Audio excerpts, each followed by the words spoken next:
Welcome, listeners of Illusion, to the Dungeon of Confusion. Come with us now as we spin you a tale to quicken the heart and chill the blood. But of course, you are not familiar with me or this place. Let me remedy such by stating my name is Archie McNeil, the co-writer of this tale with my friend and your dungeon master for the evening, Nikolai Popsky.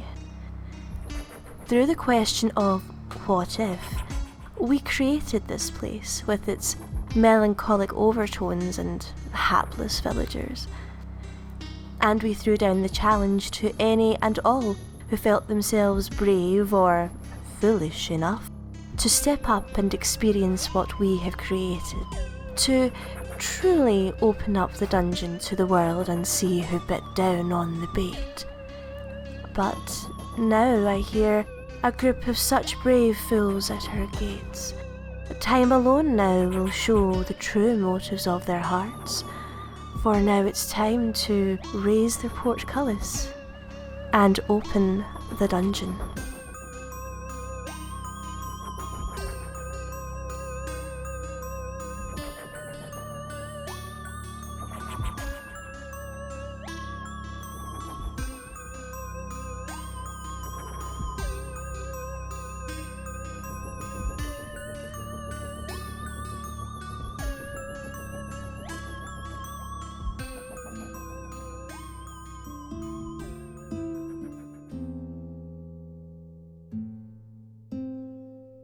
Welcome to episode 5 of the Penance RPG Halloween special.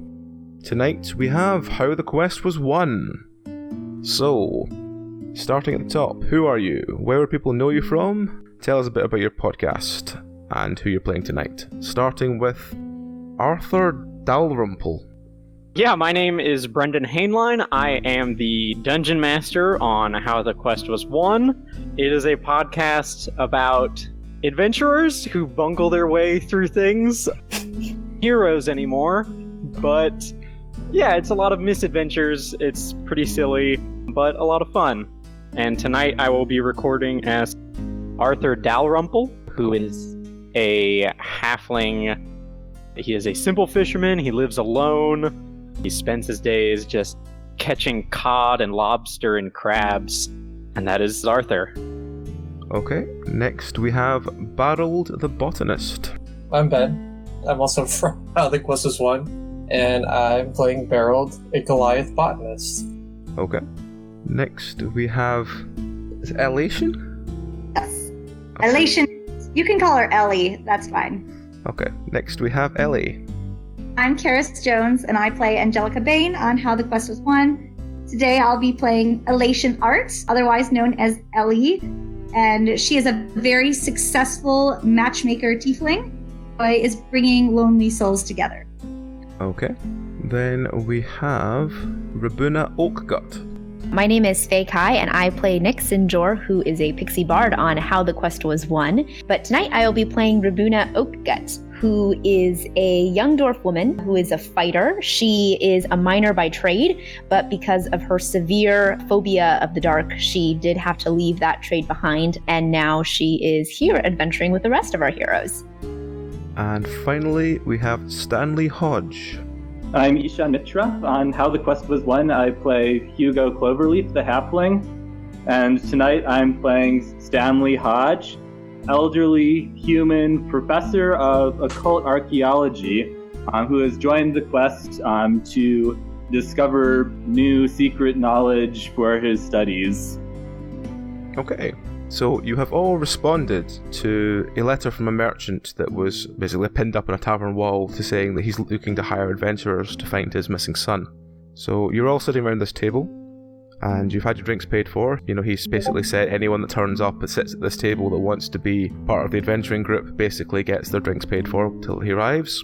And after about half an hour of drinking, he turns up and he takes a seat at the table. He's quite an elderly looking elf, and he looks you all sort of across one by one and then says, "Well, thank you, my friends. I'm I'm very grateful that you've all came here, and I know maybe some of you might not think much of me, but at least you all know that I will pay you well, and I hope that that will at least keep you interested in finding my son. Darling, my one true love is to bring lonely people together, and so helping you find your son is all that I want. You do not have to worry. Worry not. Well, This sounds like it could be a very interesting, unusual phenomenon, and as a professor of occult archaeology, I of course would want to investigate to my full ability. well, I don't think I've had such a scholar on before. I'd be grateful to have some of your knowledge imparted into this interesting group. Basically, I want you all to try and find my son. It's not so much that I don't know where he is. I vaguely know where he is. It's just I fear for his safety. I don't think he's become himself. I feel that he's become lost. And I guess I better tell Well, you the full where is story. he? I'll tell you the full tale, I'm afraid. I'm a merchant, as you're aware, and as all merchants do, when we hear the sort of underground rumblings that there's gold or loose change, shall we say, somewhere, we are usually interested quite strongly in finding out more. A few months ago, nearly about a year I'd say, I heard of this place in the north called Eisenport. A small fishing village that barely anybody seemed to know anything about, but it called often for workers, and one of the workers who came back from there said that the women walk around arms covered in gold and jewelry. And that kind of money just, it's displaying. You just got to think as a merchant, well, maybe I'll be able to till my wares there. So I started making plans to travel to Eisenport, and as it got closer to the time of me leaving, my son came to me and said, Papa, I want to lead this expedition. I think that the time has come, and I've come of age that I can lead your expedition. So, as any father in the trade will tell you, that when your son comes to you and tells you that he wants to push your family name, you swell with pride, and you wish him well, and you tell him that you're grateful, and you want him to do well, and secretly you kind of know that they will send back a letter saying they have failed, but that's the learning process. They'll learn something, But I thought, maybe my son will make something of himself. But unfortunately, that's not what happened.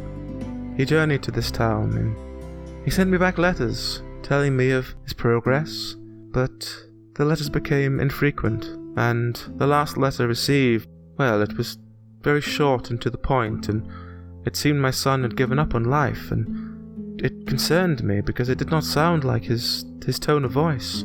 So I inquired. I told the men that were there, find my son and tell him his father still cares for him, he can come home, but all of them that came back told me that they had not even seen my son. So the next group that went up, I told them, please, endeavor to find my son and speak to anyone you can, find out where he is. They apparently asked half the town, and nobody had heard of him, no one had ever seen him. So this is the point where it gets darker, and I just want to find my son. If he has indeed settled down and got married, then, I'd just like to know. I'm content to move on with my life, but I have a sneaking suspicion that one of my advisors told me that this could easily be a ruse and my son could in fact be, well, I'd not like to think about it. And what's your son's name? My son is called Dorian Dawnwhisper. Does he look like? Oh, he's a strapping young elf, in his 80s. He's got sort of long blondish hair, and he always wears this charm. It's quite prominent, and he gestures the medallion around his neck. It's like a sort of circle with rope tied around it in a very peculiar way. Did anybody else know that he was going to this village other than you? Well, only a few people here in the town. As I said, I am quite a well-known merchant, so my son had been making a name for himself as becoming my second. And sir, sweetheart, can you tell me what happened to your son's mother? Is she at home, or what happened? My son's mother has been ill for a number of years. She's nearly bedridden. She asks how Dorian is doing, and I can't lie to her anymore. No, you definitely should lie to her. You 100% should be lying to her. What's wrong with you? My dear child, you don't get to become a 700-year-old elf by lying to people. All right, thank you very much. So, where do you suggest that we start? Should we go ahead and go up to this village and ask around, or do you think we should ask people around here? Would they know anything? As I said, you're free to conduct your own investigation. I'm happy just to pay for the full investigation, but the coach that leaves to go to Eisenport leaves tomorrow morning. There's not another one for another week. Say that we catch that coach tomorrow. That would probably be for the best, yes. It takes about 2 days to travel to Eisenport. Arthur has been sitting quietly smoking his pipe. As a fisherman, he would have some sort of knowledge of ropes and knots and things like that. Does he know anything about this pendant and the strange rope design on it? He just looks at it and he notices it looks like a sort of elven, like, stone, something very elven about it, and then the intrinsic style is, some elves have their hair in a very particular way. It's very much like that kind of craft around, like, with the sort of rope work around the stone. He nods. Just heard the story straight. You think it's so unbelievable your son found true love that you think something dark and corrupted has happened to them? Well, if you... Is he like that Everyone ugly? can find true love. If you want to see it for yourself, I have these letters here. We do that. Okay? Okay.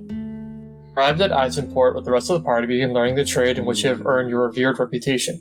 Oh, it starts with exalted papa. Wow. Okay.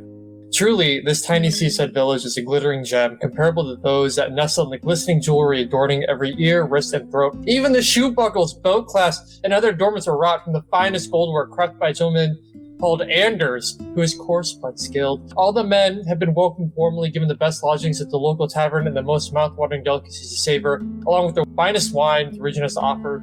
Pretty as a picture, and for all that it is a fishing port, it smells only of sweet pine, so evocative of our own sylvan home. Here too, Eisenport has been blessed. Even the hardiest trawler working the richest seas cannot compare to the hauls brought by these women on their delicate skiffs. The women are industrious and pretty, and turn their hand to all labor, that the men may abide at home to better teach the children. An unusual arrangement, but one that appears to serve the town well.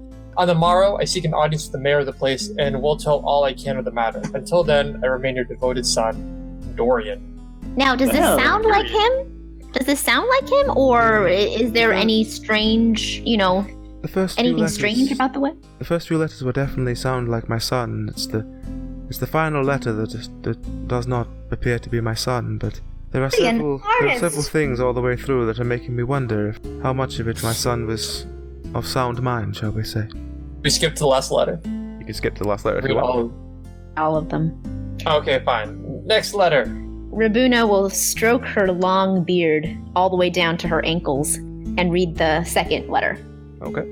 Pa, this town is not without its mystery. My meeting with the mayor of the town, here called the Mother, progressed apace with the same eager welcome extended to all, and the expressed fervent wish that we should stay if we could. Secretly, I believe they may wish us to turn our hand to their labors, as their own men refuse to do so.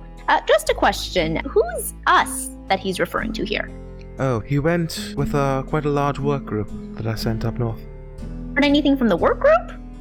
Well, some of them came back, as you will read, but I didn't know the side of it that he's telling when the work group came home. Okay. Alright, so I'll keep reading. I have spoken with Anders the goldsmith, who is jealously protective of his craft. Here I've encountered the first obstacle in my quest to learn your trade. Anders will not sell his pieces for trade to other ports, nor will he reveal the skills he uses in creating such wonders. I made it clear that a good and fair price would be paid, but the dwarf will not sell. In the typical stubbornness of his race, hey! He muttered something about a price already paid on the pieces. Such a cryptic nature will make him a challenge for any merchant. I hope to win him with the offer of haggling or trade, as well as the Dawn Whisperer charm. The charm is certainly working on the ladies of the town. Such hospitality and warmth I have known nowhere else, save in our own sweet dell. The ladies guard their jewelry with as much jealousy as Anders, but with infinitely more sweetness. This one will claim a piece as a birthday charm, another as a scholarly prize, another still as an heirloom, to the point that they too refuse to sell their pieces. The other offers we have had would overwhelm a lesser elf. Such suggestion and flirting is to be remarked upon in a town with no sailors to welcome them, but such bawdy suggestion is firmly meant as simply high spirit. The maids here strictly observe the tenets of their faith, and will not so much as be alone with a man in a room without first being wed. Such chastity coupled with such flirtation can be distracting, but my heart is strong. I have come here to please you, Papa, and to give you pride, and truly this is what I shall do. Until then, I remain your loving son, Dorian. After reading this, I feel like he has probably fallen in love with one of these ladies. I'm sure that we can One? solve. very quickly. So this is pretty strange, and Rabuna will continue to stroke her beard. So as a dwarf, she would know that while dwarves really do like what they mine out of the earth, they are very willing to sell these things to others for a good price. So basically she'll ask, why would anyone not sell what they've crafted? Wonderful question. I have no idea. Let's read the next one.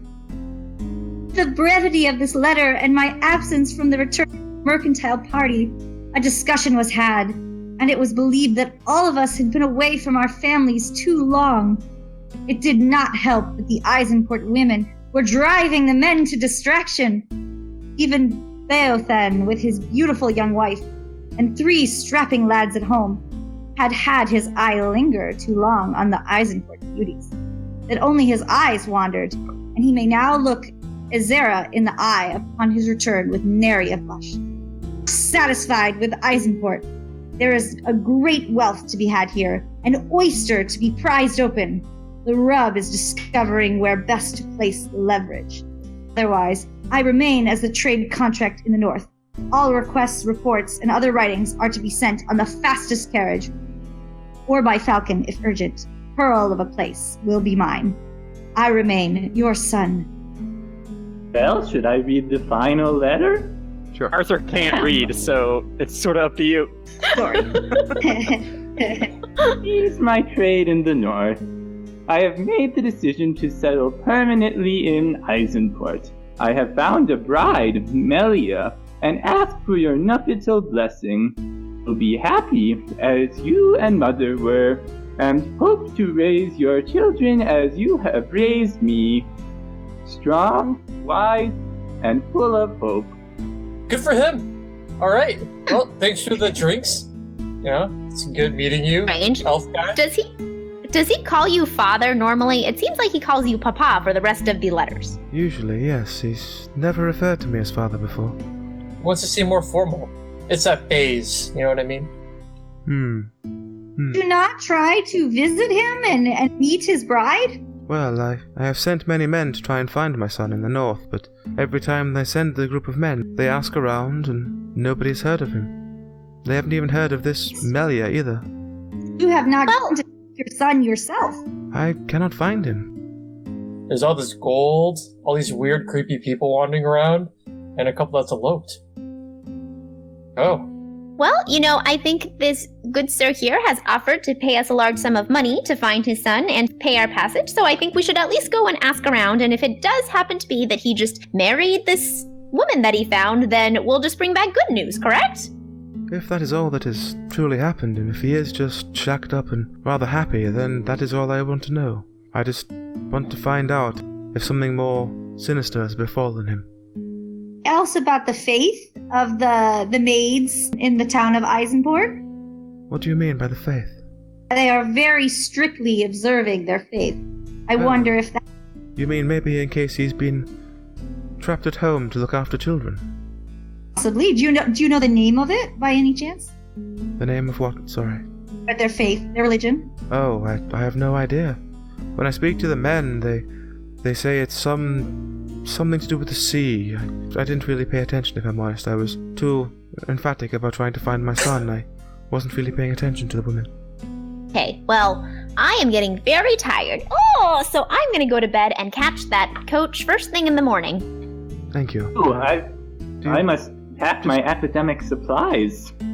Well, as I said, what is your wish for payment in this? I mean, I can give you all 50 gold now and pay you something substantial if you find news of my son, if that would incentivize you. Yeah, that sounds good. Partial payment now and more later if we find out about your son. I think we should charge 100 right now. You want 100 gold up front? My services are very expensive. I'm in very high demand. Don't know if he needs a matchmaker. It sounds like the kid's already shacked up. Well, I guess if it will buy your honesty and buy your, determination to find my son, then here you go. And he gives you each a bag of 100 gold. Oh, you just have those ready. Nice. Wow. Is Thanks, there anything mister. else you need from me before I leave? Should we contact you? Should we write you? Well, I own this tavern, so I will get you back here whenever you return. What's your name again? My name is Florian Dawnwhisper. Name is Florian. Florian. Florian Dorian, got it. Okay, so he stands up, bows to you all, and then walks out. And Rabuna goes to bed. 100%. He is suspect number 1, by the way, 100%. But we'll go to that. Most murders are done by friends and family, so he's like suspect number 1. I'm surprised that he hasn't gone looking for his son already if he cares so much. It's cheaper to pay off, to make it look like that you're a worried father. Pay out to bribe the police investigators that you murdered your son. Collect the life insurance money, you mean? Thanks, gold. He did give us a large sum of money to find his son, so I feel like he, is probably doing this in good faith, and he hasn't murdered his son. I'm suspicious of Nelia, this lady that he found up in Eisenport. Always on the woman. Myself, I suspect Anders, who is this gentleman who will not sell his craft, and a dwarf at that. Dwarves are very trustworthy. He wants to ask Arthur about his love life before he goes to bed. Ah, Arthur, what does your heart desire most? Is this tavern on a body of water or anything, or near a body of water? No, it's very much inland. Even answer me? Even answer Ellie's question. Not at all. Just goes straight to bed. This is going to be a hard nut to crack. Does anyone want to stay up talking with me into the night about the desires of their heart? Not really.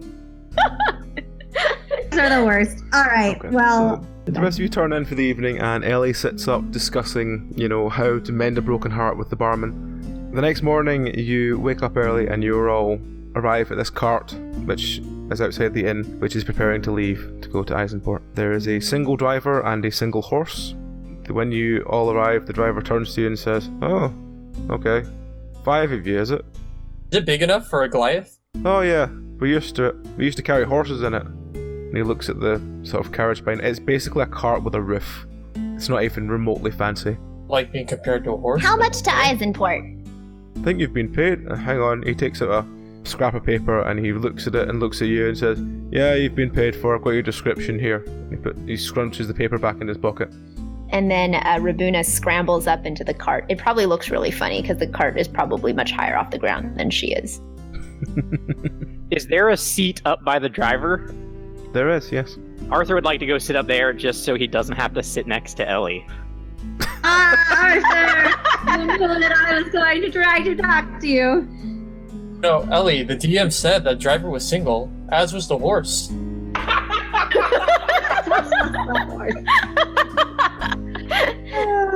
He wants to sit with all the single people.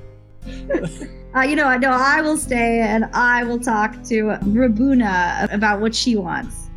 Rabuna will spend most of her time brushing out her hair and her beard. She combs it with 100 strokes every morning, and since this morning was a really early morning so that they could catch the coach, she did not get a chance to brush it in the morning. Okay. So the So cart silky hair. The cart rumbles on and rumbles through a very dense forest as Ellie and Rabuna discuss what their heart's desires are. Eventually, you come through the forest and the land completely opens up, and to your left there's a sort of hectic work group working away in the trees, and as you continue straight ahead you come into a small village called Missenden. When you arrive in the town centre, there's the inn. There's a bunch of houses. They look like they were very temporary housing, but they've been made more permanent. And there's it looks like a sort of shop or guild house, but it looks completely deserted, like it looks like it's been abandoned. What do you do? Is this where we're stopping for the night? The driver turns to you and says, "Not for the night, I just need to feed Flash here some food." And he taps the horse in the arse. Yeah, single driver, what's going on with the abandoned house over there? He sort of shrugs and says, "Used to be a shop, but it's probably been about a year since the last time I saw anyone going in and out. The money's kind of worn done, apparently. There's not really seem to be that many people interested in buying, chairs and tables and wooden stuff." What's the driver's name? The driver's name is Julian. Rabuna will kind of walk up to Jillian and say, "Hey, Jillian, is this the only way to get to Eisenport?" He sort of shovels food into this big bucket on the ground, and the horse is hungrily tucking into it. He goes, "Yep, stopping here, feeding Flash, then we go on to Bishop Under Puddle, stay overnight there. Then the next morning it's a quick stop in Limestone Bay, and then on to Eisenport. So, do most people have to stop in this town? If they're going to Eisenport, yeah, but I've been doing this trip every week up and back for the last, as long as I remember, really. I've been paid quite well to do that, and you're about the first people to go up in about 3 months. At least I've taken anyway. Did you take Dorian up to Eisenport? No, Dorian had his own coach with his father. Well, his father paid for it, his father didn't go, but he took all the men as well. It's quite a big coach. Una will tie her beard up into a knot and go with Beryl to go ask around the shop. Okay. Knocks politely. Okay, you walk up to the shop. It seems completely deserted. When you knock on the door, there's no responses, there's nothing, there's no sound, nothing. Okay. Is there, like, any sign of why it was abandoned? No, nothing around. You just kind of, you knock on the door, and as you sort of push the door gently, see if it opens, the door opens with ease and just rolls open very slowly. Is there anything that we should take with us? Barrels? Anything interesting in there? Flowers in here? Any pretty flowers? You walk inside the guild hall, and inside there's a couple of boxes, a couple of crates, a couple of barrels. You have a quick look through them, they all seem empty. However, you do find this spoon. This The spoon, guys. Of a single piece of wood, carved to have 2 interlocking hearts that are freely movable. It's to be. I think you should give it to me. Look at those beautiful. Is this a token of your affection? She blows Beryl the kiss. No. Uh-oh. A barrel dodges. My boy Dicebot's got this. You dive so hard to get out of the way of it that you smash into the barrel and boxes. Roll to see if you find anything amongst the scraps. Alright, dope. Come on, Dicebot. Hook me up. I got a 4. Easy. You stand up and you've got slight pain in one of your legs, and when you look down, one of the barrels that you've sort of crushed through seems to have like stabbed through your leg. Oh no. May I Not use just a really worth that. May I use a perception check to also look for anything Yeah, among sure. the crashed carts? Thanks for the Let's see, priorities there, yo. I got a You- 7. You look around, there's nothing really much of value there at all. But you sort of look at Barold, who's lying in a pile of like shrapnel and like stuff, and you do notice the sight of blood. It feels like what was there of value has been packed up and taken away, and only the last few things that have been left have been just completely discarded. I call Oh, for let Ellie me- to come and try and Your heal him. wounds. Okay. So Ellie sort of rolls in and goes, "Oh, your poor leg!" Oh no! No, it's all good. It's okay. Don't touch it. It's good. Let me bind it up with my own headscarf. This is normal. This is Goliath physiology. We do this. As you are sort of rolling around on the ground trying to either get away from Ellie or bind Barrow's leg, a small child seems to appear behind you, and he walks up to Rabuna, and he sort of like gently sort of taps her on the shoulder and says, "Excuse me, are you meant to be in here?" Yes, we were just looking around. Do you happen to know who owns this shop, little boy? He sort of looks a little bit shifty and says, "Well, my daddy owned a little bit of it, but he's gone up north." No. Where? He sort of looks at you as if he's never really thought about it and just been told up north by anyone that's asked. What's your name? I'm Tim. Holy story, Tim. What do you know about Dorian Dawn Whisper? He looks at you and goes, Dawn Whisper. I've never heard of Dorian.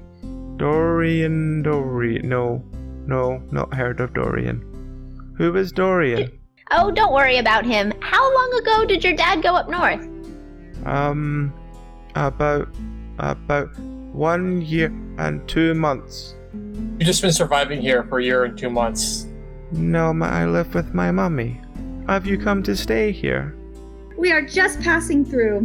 My mummy gives special hugs in the inn if you are needing anything. Oh no. Oh no! Oh my god. Oh no! Do you want to come with us? Oh Tim, come on. The call for you can't. adventure. I couldn't No. leave my mummy. I make baskets. And he takes out a She's small taking care of bag of herself. wood and shows you that he makes baskets. Please too. Oh, that's great. Do you Tim, want a have you basket? For a basket. buy a basket? I sell them for 4 gold. Mummy told me 4 gold. No more beans. 4 gold. Only gold. Rabuna I will gives buy him 4 one. gold. He sits down and starts like contentedly like making a basket. Thought he had baskets. Tim. Oh my god. He makes them all. So he's sitting down like making one for you at the moment. Oh my gosh. Wait, I want to ask him. I want to show him the spoon. Tim, have you ever seen one of these beautiful spoons before? Oh, my mummy used to make those. What? Why? Why did she make spoons like this? They're very beautiful. Do they mean anything? Oh, she just said we make them to sell them to rich people. Because rich people need elaborate spoons. What's your mummy's name? He looks at you and just sort of, like he's really not sure what you're asking. Because her name is Mummy. Oh, God. Do other people call your mommy? They don't call her mommy, right? They called her the whore. What does that mean? I don't know. Okay, Tim, where was something You called should have child seen where that protective question was agencies? Yeah, just take you for now. We're going to launch an She investigation. was the one that wears the red dress. That's how you know it's my mummy. She's in the red Okay, dress. yeah, you need to come with us and the coach. Okay, you can take your basket craft with us. No. We Not this child. do I have to roll for it? Like, I can't leave without my mummy. She's told me I shouldn't leave or take beans from people or let people from Eisenport take me away. And he sort of smiles like he's happy he remembered something.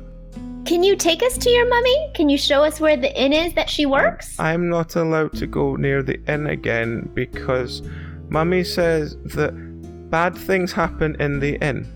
Forrest, you just gotta. Okay, we gotta rescue There this now? kid. Is she there now? Oh my gosh, where is Fantasy Child Protective Services? We must. Okay, We we can't let this can. continue. Listen, we can't take him without his mom. We could take his mom and him, but then someone has to go to the. Can you show us Let's where the just inn take is? him. He's not gonna be able to resist. He he walks outside the guild hall and he points to the inn, which is the only other real building anywhere nearby. And he says, Okay, "She Tim. will Oh, be sorry, in go there. ahead. Sometimes you can hear her singing." Oh, no. Can you do a rendition of the singing for us? He No, sort of thinks for a no. second. and goes, No. "Ah, Please? ah." And then he sort of looks at you and smiles, and then he's just like, I pick up Tim in my hand. I add him to my inventory. We gotta go, guys. "Congratulations, you now have like a 10-year-old child in your inventory." Alright, let's go. Okay, single driver, let us go. Y'all, single horse. Rabuna says, Tim, you stay here and you keep making that basket, and we are gonna just go say hello to your mummy. Okay, I will keep making the baskets. Oh god. Actually going to the inn, or are you lying to this child? Rabuna's actually gonna go to the inn because she wants to find out what happened to his dad. I think Arthur is very confused that you now have a kid. What are y'all doing with that kid? We're just, he wants to be an adventurer like us. Tell him, Tim. I want to adventure, because I've been told to tell you I'm an adventurer. Yeah, good job, Tim. Alright. 6th member of our party. Are you sure that this kid is appropriate for our journey to an unknown city we have to investigate? Level 10. That's awesome. Alright. His mom is worried about him going to Eisenport. That's the one thing she told him not to do, other than buying magical beans. Puts his hands over his ears. Then don't tell him we're going to Eisenport. What's wrong with you? Oh my gosh. All right, I will go with Rabuna to the inn to try to talk to his mother. Maybe we can help her escape. Okay, so you walk into the inn. Who's all in the inn at the moment? Oh no. So that's Rabuna, Ellie, and Arthur. Right, go. Okay, so you walk into the inn. It's relatively busy. It's about a 60-40 women to male ratio. And the men that are there are quite scrawny. You'd expect in a town that's so associated with a forestry commission that you'd get a couple more, big beefy men. But all the men there are kind of like that, quite scrawny, quite thin, simple workers rather than, established workers. They all seem also quite young. The women that are there also seem to be quite strongly interested in all the men that are there. Rabuna would like to make a perception check to see if there is one specific woman that is dressed in red. Okay, roll. You can't see anything at the moment, but as you walk in, the barmaid kind of shows interest and asks you how you're doing and if you want a drink. For, and she says in kind of like a lower tone, the whore. Oh, which one? We have 3. The one that has a small child about 10 years old? The barmaid sort of blinks and goes, well, that's 2 of them. Does one of them wear red? Oh, you want Tabitha? And she sort of cocks her ear to the sort of upwards and goes, I think she's nearly done. Gosh. And about a couple of minutes later, you hear one of the doors upstairs opening, and one of the sort of forestry workers walks down the stairs and out the main door. And about a minute after that, this woman in a very scabby red dress staggers down the stairs. She's got quite an obvious bruising across the side of her face. Oh, fuck. And as she sort of staggers to the bottom of the stairs and towards the bar, you see her, like, slam some gold on the bar and just go, ale! No! Oh my gosh. Arthur goes out after that dude. Oh, that... Rabuna will go up to the woman, and she's a human woman, I'm assuming? Mm-hmm. So, when you see her, she basically, by the time you've got to speak to her, she's downed the majority of the ale and sort of slumped to the floor in a very unladylike manner. Rabuna will kind of, like, tug on part of her dress and say, excuse me, are you Tabitha? She looks up at you, and you can tell by looking in her eyes she's obviously concussed. Her pupils are completely different sizes. Oh. She goes, yeah, no. yeah. Oh, gosh. And she sort of tries to move her top down a bit and goes, if you're interested, I do special rates for dwarf men. Oh, I'm actually a dwarf woman. I know, it's kind of hard to tell, the beards and everything. But I'm actually here. Do you have a son named Tim? She sort of looks at you, and it's like her brain's taking a lot longer to think than it should, and then she goes, yeah. Oh, what's he done? Has he bothered you? I'm sorry, has he bothered you? No, he's rather charming. I was gonna ask, what happened to your husband? She again just blinks and then goes, are you having a joke? Yeah, this is not a very sensitive question. No, I was... Obviously, she has lied to this poor child.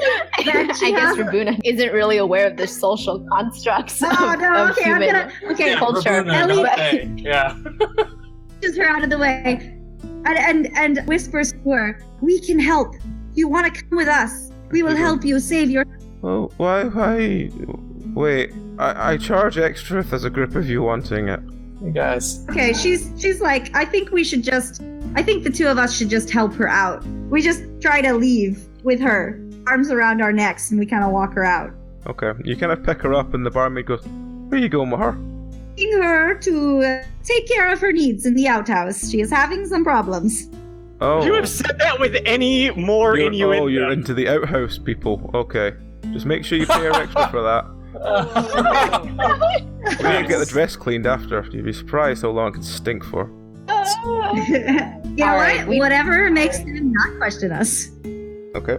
So you've now walked out the bar with this semi-conscious woman in a red dress. What do you do? Rabuna splashes some water in her face Okay. to try and wake her up a little bit. She's awake. She's just concussed to fuck. Can I try to heal her? You Roll can, a yeah. D8? Yeah, roll D20 to see if you can heal her. Yes, you managed to heal somewhat of her concussion. The swelling seems to sort of go down in her face, and she seems to be a bit more responsive. Also have a vial of perfume, so I'm just going to hold it under her nose and kind of help her to revive. She puts her hand up, grabs the perfume of it, and swigs it. Oh boy! I think. No! Oh, I take it. She sort of like goes, this is the weirdest tasting dwarf drink I've ever had. Darling, you should not drink that. Oh, I think she's probably going to be sick. All right, we need to, and I turn to Rabuna, we better get her out of here for her own good. Are we kidnapping a woman and her son? Rescue. Before it was kidnapping, right. Now it's a rescue. All right. We've become DCYF of this town. We're taking this woman, Tabitha, and her son, Tim, with us to Eisenport. I heard to my inventory too. Okay. One place she doesn't want to go. Okay. Oh, so no. are you bundling her into the cart? We are, yes. Okay. Have I caught up to this dude yet? You ran after him. There's a group of men to your left that are sort of all standing around, and there's a group of men to your right. There's not really any obvious sign where he's went that you could see anyway. Can I track him? Can I Yep, troll the roll tracking. You can try and track him. Yep.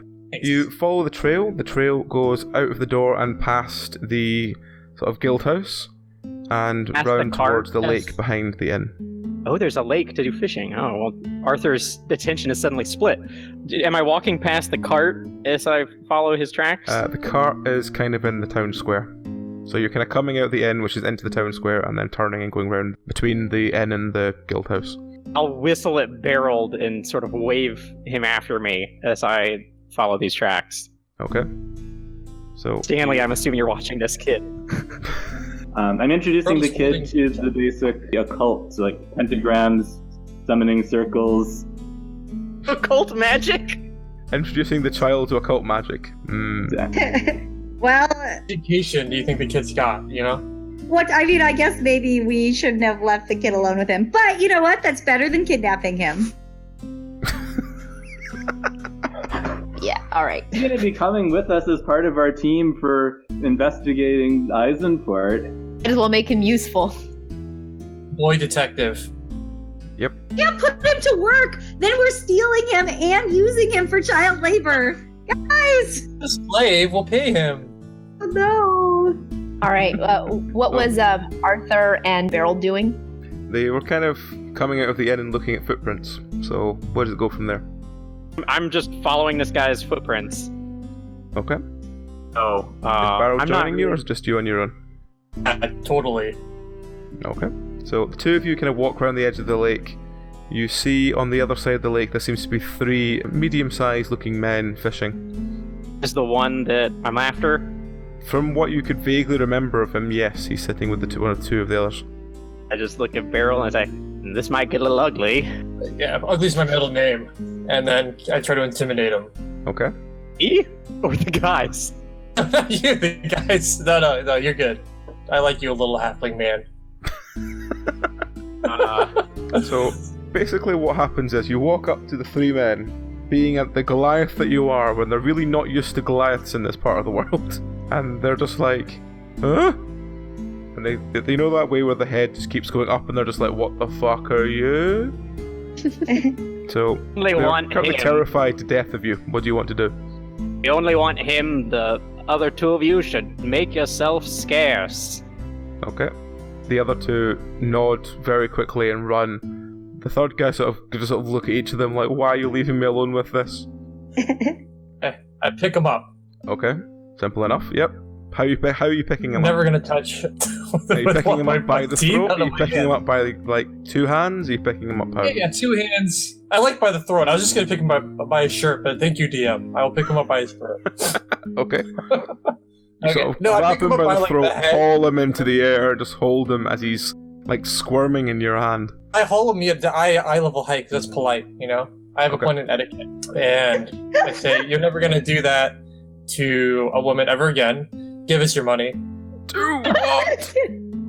Give us your money. Pay that woman. You don't want me to pay women again? Yeah, that's what you're paying us. That's what you're paying us. Give me all your money.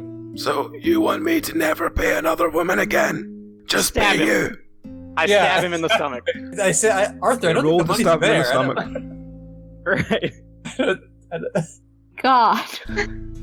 You stab him in the stomach. Very much a glancing wound, but it does bleed quite badly, and it begins to pour blood all over Barrel. Thank God. He's Okay. already covered in blood. The man's response is to try and lash out, see if he can get away, and he just fails. He just lashes very weakly against you and then begins to stop fighting and starts going quite still. I dig through his pockets and stuff. Okay, so you're holding him with one hand by the throat and you're checking his pockets with the other. Yeah? To die first. So, you... He's gone very still and he's breathing very shallowly, if he is breathing at all now. My gosh! Again, just to be safe. Are you stabbing him again? Right, okay. Roll to stab him again. Just kind of puts him down now and says, that's not. Yep, you stab him this time. This time you properly stab him in the chest. When you pull your knife out, this like fountain of blood just sprays Barold. Not again. Barold puts him down. He just sort of crumples to the floor when you try and put him down. Just continues to sort of lie there, breathing very shallowly and bleeding everywhere. Barold kind of looks around and says, "Yeah, let's go. All right, that's justice. You know, stop. Let's go away. Let's go." We check his pockets. Okay, I pick up Arthur and I start. Let's go. No, we gotta check his pockets. Yeah, let's go. Okay. We go back. You leave this corpse just lying in the middle of this like clearing round beside the lake as you run away back to the cart. We're kind of jogging. Pockets first. We don't got time. I think I heard the fantasy sirens in the background there, buddy. Little buddy. Oh, as soon as Ellie sees... I had a plan. I run back. Basically, the rest of you just see Barold running towards you with Arthur over one shoulder covered in blood. But then he runs back. And he runs away. Yeah, no, but then when he says I had a plan, I run back. Okay, I put my little buddy down. What's the plan? Okay, Tim is currently very traumatized that you've just come back covered in blood. So at this point, Stanley has drawn out like a rudimentary summoning circle to show Tim for summoning a minor demon. And I'm starting to explain how one would go about doing that. What's Arthur's plan? I put him back down next to the body. Okay. So those guys have been fishing. Presumably they had caught something. They have caught one thing, yes. Quickly gut it, sloppily. So now it looks like his blood was just fish's blood. Okay. roll to see how this plan goes. Oh, God. Do I add anything? Nope. You grab the fish. You quickly pull your dagger, slice down the way. You open it up, rip the guts out, and just splat Barold in the chest and start rubbing the fish all over him. Barold just looks at you as you're rubbing his clothes with this disgusting, stench of fish, and just goes, "What the hell are you doing?" 2 in the plan? So The body, at least, like in the lake. Do we have time for the? Okay, yeah. I just kind of pick up the body, just hurl it somewhere. you can roll it into the lake if you want. Oh, okay, yeah. I throw it in the middle of the lake. Okay. Style. So you sort of roll the body into the lake, and it begins to sort of float out into the middle of the lake. Oh my gosh. Oh no. Alright, I pick up Arthur. Let's go. Okay. So As soon as Ellie sees them returning, she shrieks, "Harold, what happened to you?" Again. And as you get closer, she begins to get more. She goes, "Why do you stink like fish?" I fell on a fish. I slipped on a fish. This fish, I'm I gonna- gutted it. Doing We that got food right for now. everyone. Never mind. Take some of the fish guts off of my chest, and I offer it to Tim. Say, "Are you hungry, little buddy?" Tim just looks at you traumatized and says, "We're not supposed to eat the fish. What? This is a fish. Why? What the hell are you supposed to do with the fish? Why They not? make you very ill. Last time I ate the fish, I was sick for weeks." No. Arthur's a sushi chef. This is good stuff. You eat. Put it in your mouth. No. Okay, we put everyone in the cart very, very quickly because we are about to get mobbed. Stop summoning a demon. Please don't do that. What? This is just an academic exercise. Okay. No. Yeah, single horse. Yeah. Okay. You get back We on the gotta get cart rid and of you quickly motion to Julian. Julian just sort of is just standing there just "I'm not paid enough." Gets on the cart, cracks the whip, and you all leave with Tabitha sort of swaying around a bit still, just "Why am I on a cart? Where are we going?" As we're leaving, I throw a flower seed by the abandoned shop, so when they come back, there'll be a flower girl. A little calling card. Yeah. Whenever I make a kill, I display the seed. Is it tuxedo mask, from Sailor Moon, where you throw a rose? Can I ask you not drop any more Sailor Moon references in this podcast? Thank you. Let's watch Sailor Moon as a child. Can I make that request? Thank you. Okay. I have a creepy little straw doll. Can I give it to Tim to play with on the way? As you sort of fish the straw doll out of your inventory, Tim hands you a basket and says, "There we go, I made you a basket." Thank you, Tim. It's beautiful. What does the basket look like? It's maybe about 30 centimeters in diameter. It's a bit circular. It looks like a basic fruit basket. bloody hand and I, like, ruffle it through his hair, saying, "Way to go, kid." He says, "Can you go to my mummy now?" And Tabitha sort of looks at you both and goes, "Are you hitting on my child?"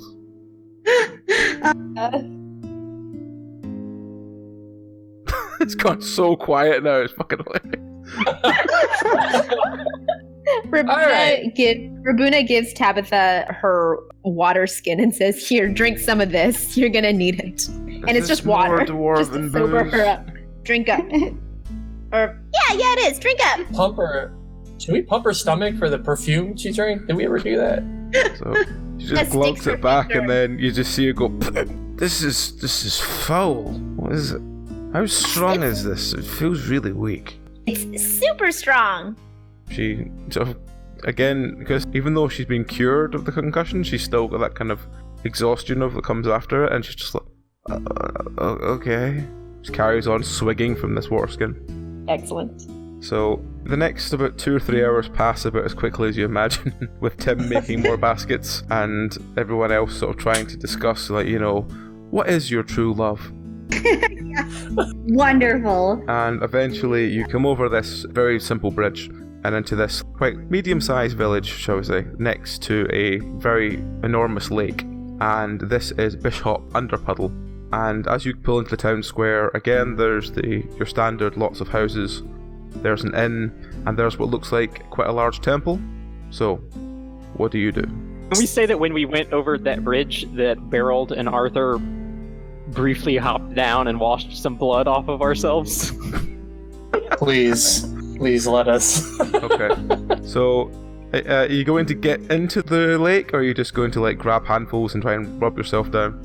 I think we're just grabbing handfuls, rubbing ourselves down. Yeah. Okay. I can spritz you with some perfume if you don't want to smell like fish guts. Just saying. Arthur already smells like fish guts. It's kind of dark when you get to Bishop, but you stop, you get out, and you start, like, trying to, like, splash yourself with water. Once you're done, you go back towards the cart, and in the dim light of the cart, everyone sort of looks at you quite weird, and you go, What's wrong? And then you look at your arms, and your arms are covered in this thick, like, black moss, like, seems to have come, and then you take the lantern out and look at the water. The water also seems to be covered in this, like, thick layer of, like, blackish pond scum. Can I identify it as a botanist? Can I identify it? Roll?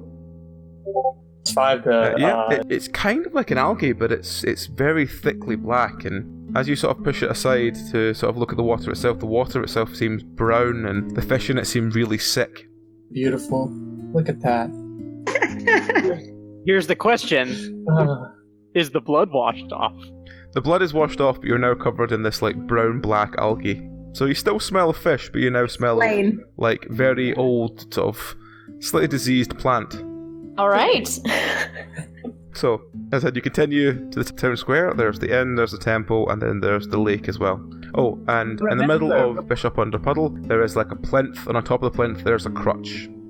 It's like it seems like some sort of sacred artifact. Let's take Tim to the temple. Okay, so you walk into the temple, and in front of you there's quite a large, like, praying area and some couple of pews and stuff like that, but mostly a sort of flat playing area. And right at the other end of the temple there seems to be, like, a large statue to what looks like either a really fat man or a really large dwarf. And kneeling in front of the statue there seems to be a quite elderly looking gentleman, because you can tell by his long white hair. Rabuna immediately runs up to the old man and kind of rudely taps him on the shoulder. She's kind of doesn't really understand social etiquette and says, "Excuse me, sir. Excuse me." The old man turns around and goes, Welcome, welcome, friends. Are you here for the pilgrimage of St. Randolph?" I don't know who St. Randolph is, but we were wondering, do you guys have an orphanage here or like a women's shelter? What? No, we are the sacred Church of St. Randolph.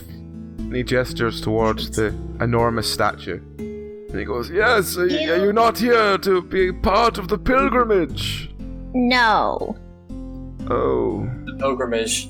Well, you start in the town to the north, and you come through here, and we have a banquet together. One brings a little bit of something, and we have a banquet. And then you travel about 4 leagues to the south and climb the mountain of St. Randolph.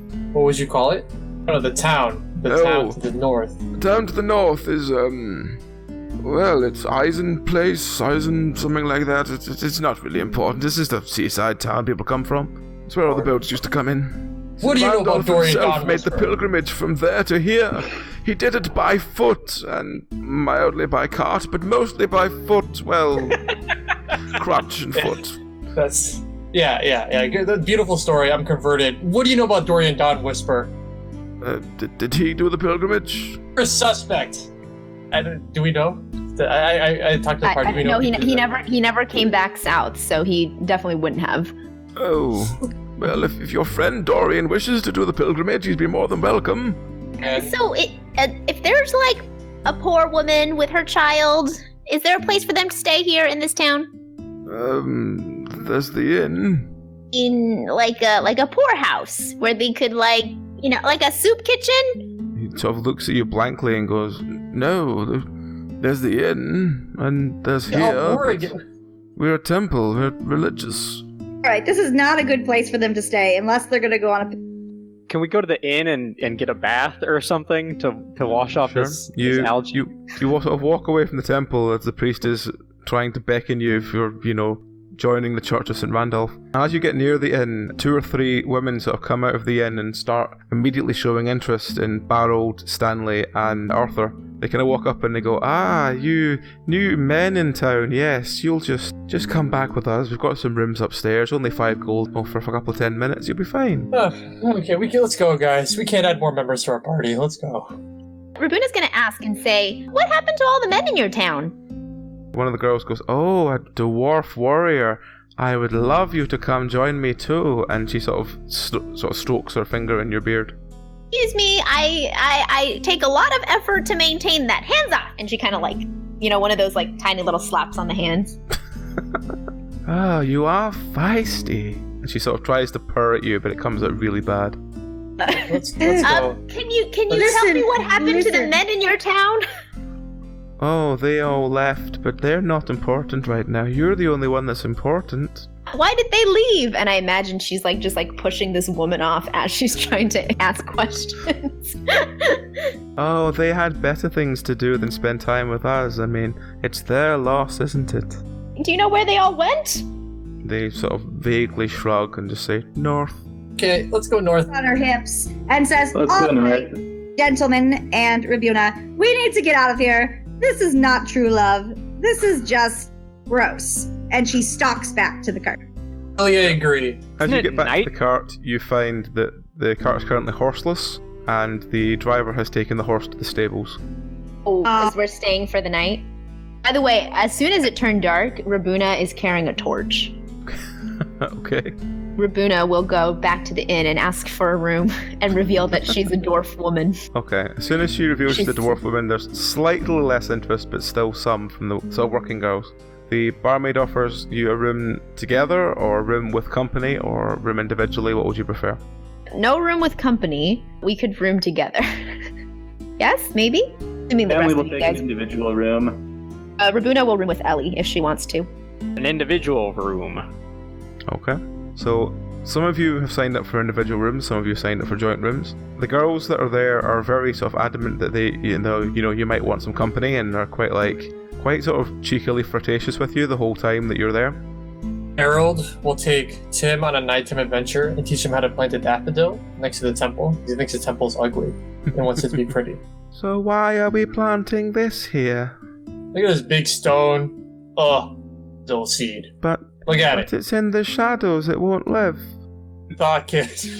That was the first test. He goes over the snot in the shadows. I make him dig a little hole next to the temple, and I make him put the seed in the hole. You're making the child do your serial killing duty. Okay. Sure. Getting a Are the daffodil ladies- DM. Okay. Are the ladies interested in talking? If Ellie tries to talk to them about their hopes and dreams, will they talk to her? Or are they just interested in the men and those who look like They men? will talk to you. They were basically like, they think first of all you're starting to flirt with them, and then after a couple of minutes they begin to grow confused that you're still talking so much about love. Okay. One of them just sort of whispers to you that love has long left, and what they've got left is just getting by. Oh no! Ellie Tim's heart breaks. I don't know what we're gonna do for these towns, but they're a mess. Does the inn offer laundry services? You go down to the barmaid and ask. The barmaid kind of sort of gives you a very sort of really look and then goes, "There's a bathtub out back, you can wash it in there." Oh, I can't even get a room with a bathtub? If you want a room with a bathtub, that's extra. And she sort of holds up the bathtub she's got behind the bar. It's like a very thick cast iron thing. We do have 100 each, so you might. 100 gold pieces. How much extra is this room with the bath? Well, the room's about 10 gold and the bath will be another 5 gold. Well, we've established that a basket is 4 gold pieces, so, pretty cheap. For this mission. You could try washing yourself with a basket. It would be a lot easier, but there's a lot of holes in it. Bucket in my inventory is just getting clean water. If they have a source of clean water. Yeah, you've got that in the inn. You can get as much clean water as you want in the inn. Then I'll take the individual room and wash myself in my bucket. Okay. That's fine. So, the night is sort of spent. Some of you cleaning yourselves, some having a very strange time, some of you planting flowers with the children. When you come down the next morning, you notice that Tabitha has started talking with some of the working girls. What are they talking about? Alright, Tabitha turns to you and says, "Why did you take me from Messenden?" Oh? we're Sounded trying like you were in a bad place. to help you We brought you. love. She sort of blinks and looks at you and says, "Love? Well, which one of them did you expect me to fall in love with?" She points at the 3 men. You don't have to love them. We're just giving you a chance, like a chance in life. But then can I ask, who was Tim's father? Oh. She sort of gives a sort of like very tried and tested sort of sigh and then says, "Well, Tim's father was a man called Daniel. He left to go up north about a year ago. He basically used to work as a forester and he would stay in the town and we would make like wooden crafts together and stuff, but a woman from Eisenport came down and told him that, she could give him a far better deal if he went to work for them. And then she demanded to know how much he earned after hearing me tell him that he wasn't to fucking leave. And when she asked how much he earned and he told her, she told him that he could be guaranteed 4 times that in Eisenport. And sadly, every man has a price." Oh, is that what happened to every single man that we saw? He left me promising me he would mail me, like, the gold back, but after 2 or 3 months he sent me a letter saying he met his true love. Damn. Okay, this sounds like another rescue mission. And listen, if we find him, either he's gonna give you your money back or Arthur's gonna stab him. That's interesting. Arthur, I feel like you really might like her. Like, this is a potential match. Arthur lights up his pipe and turns away. Stabbing husband, that's what I do. So she basically tells you that Tim's father left Go Eisenport, sent a letter back to say they'd met his true love and she never heard from him again. She even went up to Eisenport to look for him, but there was no sign of him. About him up there? Did they know his name? We'd never heard of him. Even when the woman came back to recruit more men and I asked her about him, she said she'd never heard of me or met me before. Our men may be in danger when we go to Eisenport. Yeah, true. She sort of shrugs and says, "Well, I haven't seen any in Eisenport, apart from the dwarf.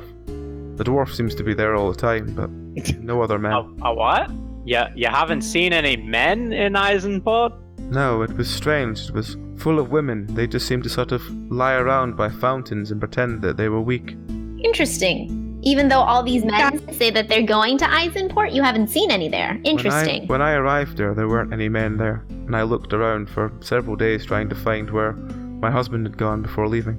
Oh, hey! Rabuna pulls out the spoon that we found and says, "Tim says you made this." She takes it from me and says, "Yes, well, where did you find it?" Storehouse somewhere. Do you make a lot of these, or do you make was this just one? Oh, I used to make a lot of these back in, when we had the shop. They used to sell quite well. A token of love, as I think they were claiming. We are all going to have to pull on and dress up as women before we get to the... That is not necessary. This is just an academic investigation. But Stanley, unless you want to find yourself married to the love of your life, which I think would stop your academics, it is necessary to take some precautions. Advice. I break a broom and then put it on my head to be a wig. A broom or a mop? I just want to be clear. Okay. You know, So the you've now got styles this of the very day. spiky haircut, yeah. Yeah. And then I put like, You can have some of my bracelets, and my sashes, and my armbands, and my chokers. A lot of beautiful clothing. So you've basically spent the next 10 minutes dolling up Harold. let's go. Everybody I'm else. ready. Oh, we had to dress up Tim too, and we put some of this stuff on Tim. Tim looks quite confused why you're wanting to dress him like that. Normal. Don't you want to be an adventurer? You said you did. Well, you told me to tell people I did. Are you a liar, Tim? I didn't think so. Let's go. He shakes his head and goes, No, you just told me to tell people I wanted to be adventurers. Okay. Let's go, buddy. Stanley, do you Get really- into the coach. You really not dress up? You really don't want to dress up? Stanley doesn't dress up. Okay. Up. Arthur does not dress up either. That's fine. For funeral. Okay. So, are you taking everyone in the car? Are you taking Tabitha and Tim with you? So yeah. Yeah. So you all get in the car and you all head again off on the road. As the day goes on, you notice in the distance that there seems to be a very sort of smoke going to the sky. And you ask Julian what that is, and he goes, "Oh, that's Limestock Bay." And as you go over this sort of hill to descend into Limestock Bay, immediately the stench of like rotting fish hits you, and like rotting fish and like smoked ashes hits you. And you look down, this town is an obvious hovel town, it's completely poor. And as you're sort of pulling into town, Julian leans to you and says, "Don't buy any fish. Just trust me, your bowels will thank you." What's wrong with all the fish? Did they used to be good fish? And as he's about to respond to you, all you hear is, "Fish! Fresh fish!" And as you pull into town, there's like an inn. There's a fish market with about 50, 60 different stalls, all of them, all these sort of older women, like, you know, they're very red-faced, blotchy, white skin, big dark robes. They look like they've had a very rough physical life kind of thing. And they all seem to be selling fish. And you just hear this, "Fish!" from all of them as you pull up. And as Julian gets down and says, "I just need to feed Flash quickly," one of the women sort of charges up to the cart and says, "I've got fish! Do you want to buy some fish?" Stanley examines Oh. the fish and see if it looks It strange has. or if it's like normal fish. The eyes are bulging, there's like white flakes around the gills, there's a stench to it that smells like it's rotten all the way through. It looks quite sick. When she holds it, it flops quite badly. It looks almost rotten. And she just goes, "I caught this morning. It's fresh. It's fresh, only a gold." You have no money. Rab- Sorry. Rabuna says, "No, thank you. We ate a really big breakfast." Well, you know, a fish will last you a few days. Just look at this one. It's big and tasty. Cultural difference there. She goes, "Hang on a minute," and she shoves her hand. It looks like she's shoving her hand down what clothing she's wearing, but in fact she's putting it into a bag and pulls out this eel. Again, the eel looks like spotted all the way down with like red sores. She goes, "I caught the eel as well. How about an eel?" Flash giddy up soon, or Julian sort of This is looks to neat, right? you and sort of giggles to himself and says, "It'll be about an hour. So for only a quick feed for him because we've only got a little bit to go." is there anything of note in this town? The crazy fish people? The woman is still adamantly trying to like shove this fish in your face and being like, "Come on, buy the fish, it's good for you. Put I'll buy meat the on your fish. bones." I'll give her a gold and buy the fish. Okay, you give her a gold and she gives you this eel and she walks away, and as she walks away you hear this, "What? How did she sell our fish? Our fish stink, mine are far better than that." And about 8 women just charge forward all wielding fish. I thought that would get rid of her. Rabuna stands on top of the cart, all 4.5 feet, and she raises her hammer and says, "The next woman that tries to sell us fish is going to get this in their face." And one And of she, them at the back swings goes, it "You don't menacingly. scare me! I've had piles bigger than you!" And shovel. I will hammer, I'll swing my hammer and hammer the fish out of her hands, but not to hurt her. Okay, roll. Do I roll anything with that? Nope. Just a roll. You swing the hammer to knock the fish out of her hand. Unfortunately, you swung too far back and you clock her across the side of the head.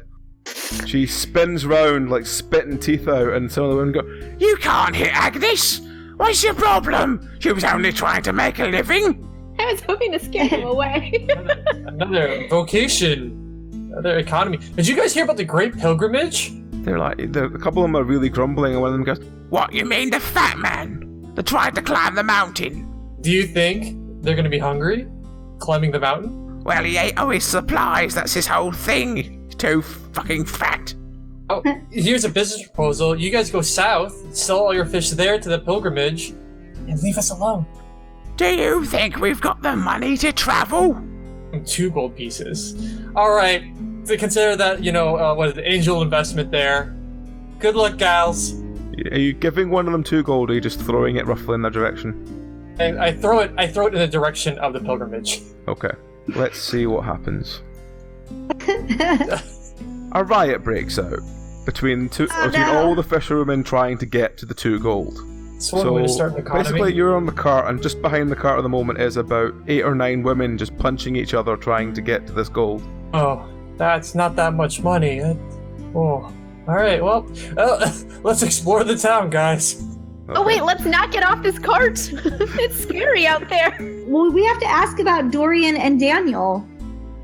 We should They're not ask. gonna know anything. As you're sort of looking around, you notice that in front of the inn, there's a gallows set up. There's obviously something being left hanging in the gallows. It looks vaguely humanoid, and it has one of its arms pinned towards the road out of town, and it says, above the skeleton, it says, "We do not abandon our gods."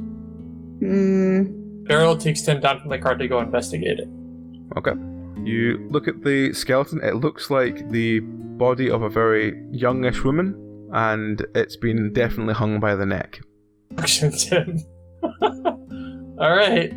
It looks like her arm has been nailed very crudely to this sort of side board that points towards the north. You can't tell if it was done pre or post mortem.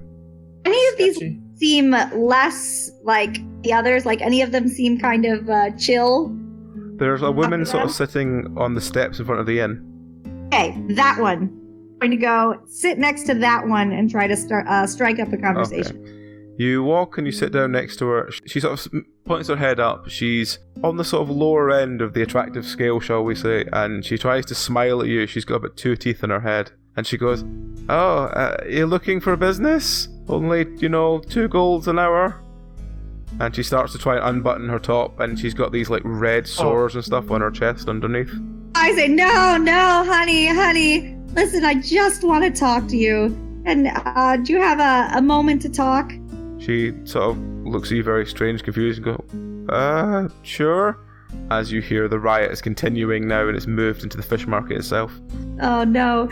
So, can you tell me anything, honey darling, about that lady up there on the gallows? What is going on there? Oh, she came to tell us about the gods in the north, and then the women there, they strung her up because they didn't want to hear what she had to say after they took her husbands.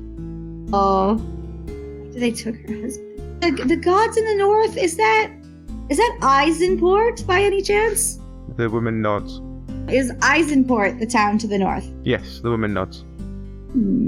So, any men in this town, honey, darling, or just the ones who come through?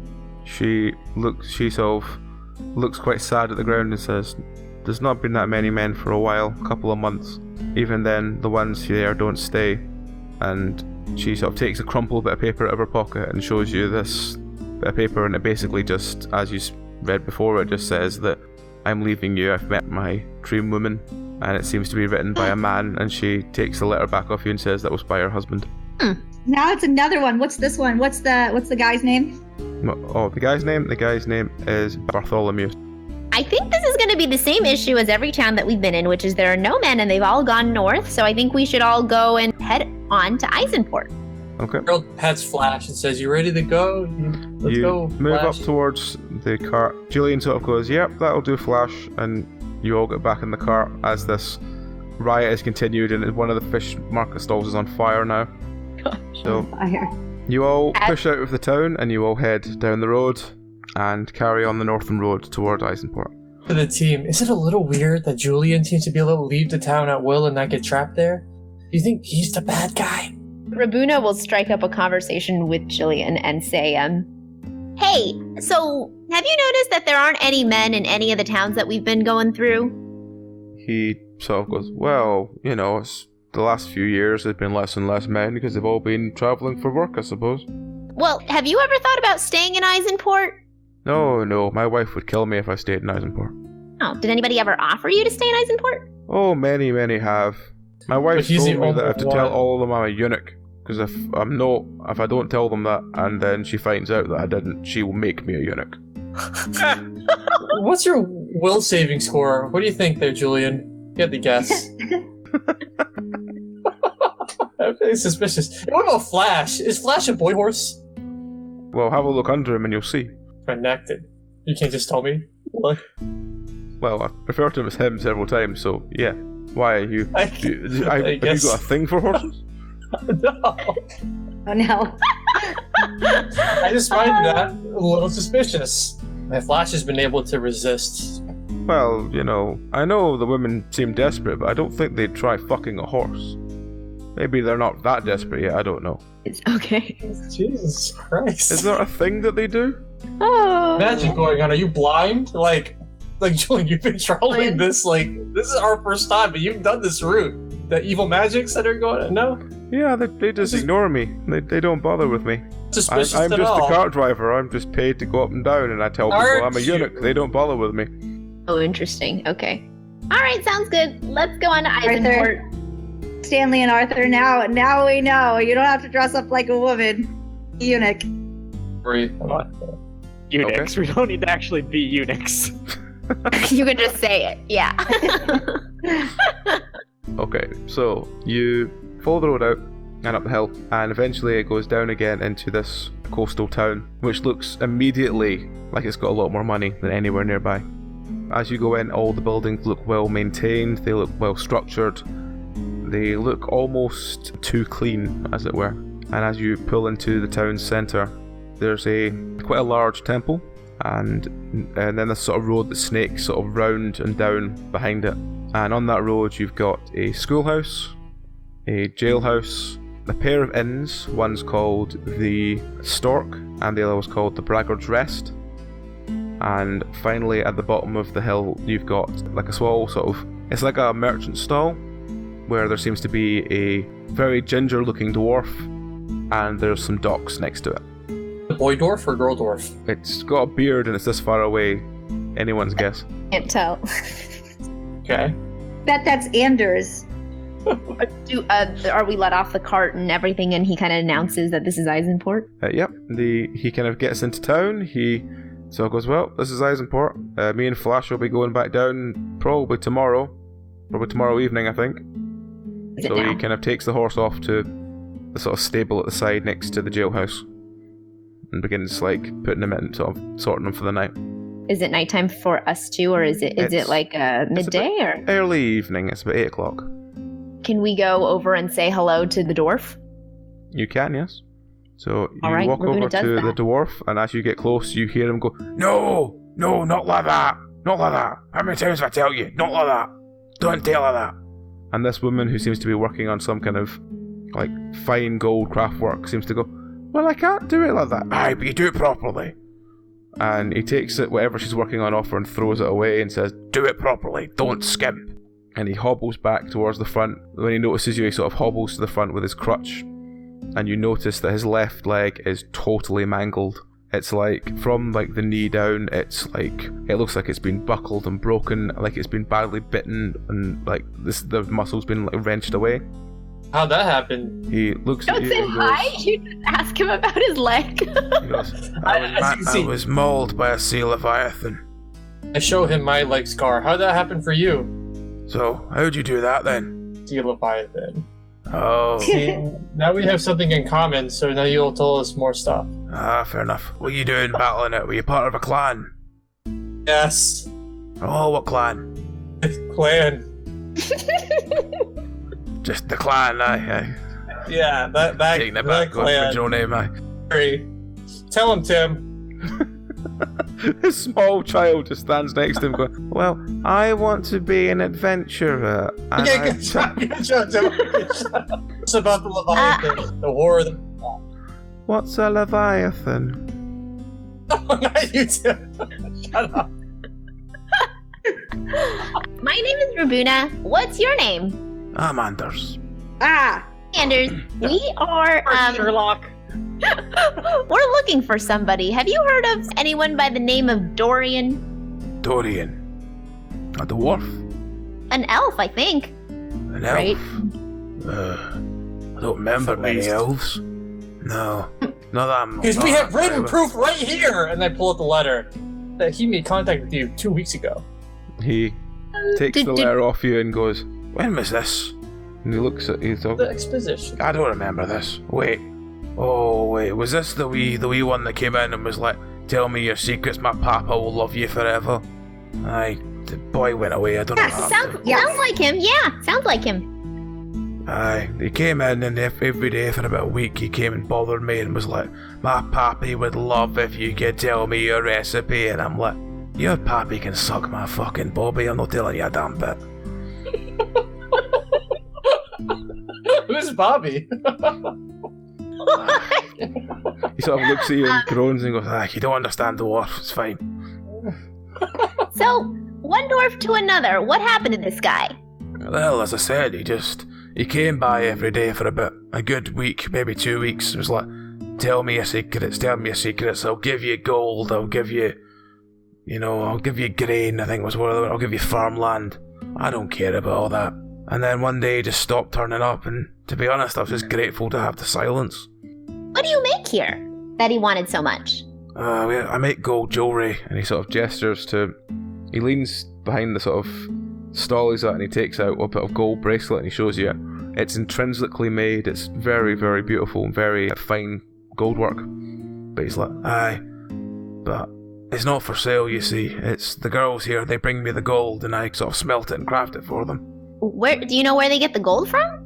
I have no idea. They just told me they had abundance of gold. I think they've got a mine somewhere, but I've never seen it. Shudders at the mention of the mine. Gold stuff you make? Oh yeah. Buddy? We make bangles, earrings, anything the girls ask for. All of it's got their name and initials on the back, you see, so it's very much theirs. He takes the gold and gives it back to them after he's made them into jewelry. And wonderful, sir. Could you tell us more about your religion here? My religion? Well, I'm a dwarf, so, I worship the king under the mountain. But the rest of the women here, they've got some, I want to say crackpot religion, but nah, each to their own. They worship the woman who lives beyond the sea, or whatever the hell it's called. And at this point, one of the women in the background goes, she who waits beyond the waves, Anders. Aye, huh. Can we roll on that thing? Yep. What do you want to know? Let's see if we know what is beyond the waves. Who waits? Sure. As far as you remember, you don't remember anything like this in a religious context. You've never actually even heard of this religion outside of this town, but now you've known about it, you notice that a lot of the finer details of the buildings all seem to dictate, like the sea and this sort of woman, like walking across the sea. To this, there's a woman that was here, yes? The woman that was talking to him before? Talking to... Anders before, she's still Anders, here? Yeah. She's all working on the gold stuff behind. Like, she's working with a group of 3 women behind the stall. Rabuna will go and talk to them and says, hi, my name's Rabuna. Do you all worship this, what did she say before? Women beyond Who waits beyond the waves. Yeah, she who waits. Everyone in this city, apart from this dwarf, worships she who waits beyond the waves. Where are all the men in this town? I've heard that a lot of men have moved north to work. Oh, the men, they came here, they helped to build the ships, and then they all left. They all got aboard the ships and just left. Where were the ships going? Oh, I don't know. We just had the ships built, and then apparently there was work overseas, so the men just left to go and get the work. There's a post office. A post office? Yeah, do you have that? Post office? Because, I don't know, maybe these people are sending letters back home en masse. No, I've they've never left. seen any post office. We have a carriage You guys- that goes once a week. Perception and see if she's lying.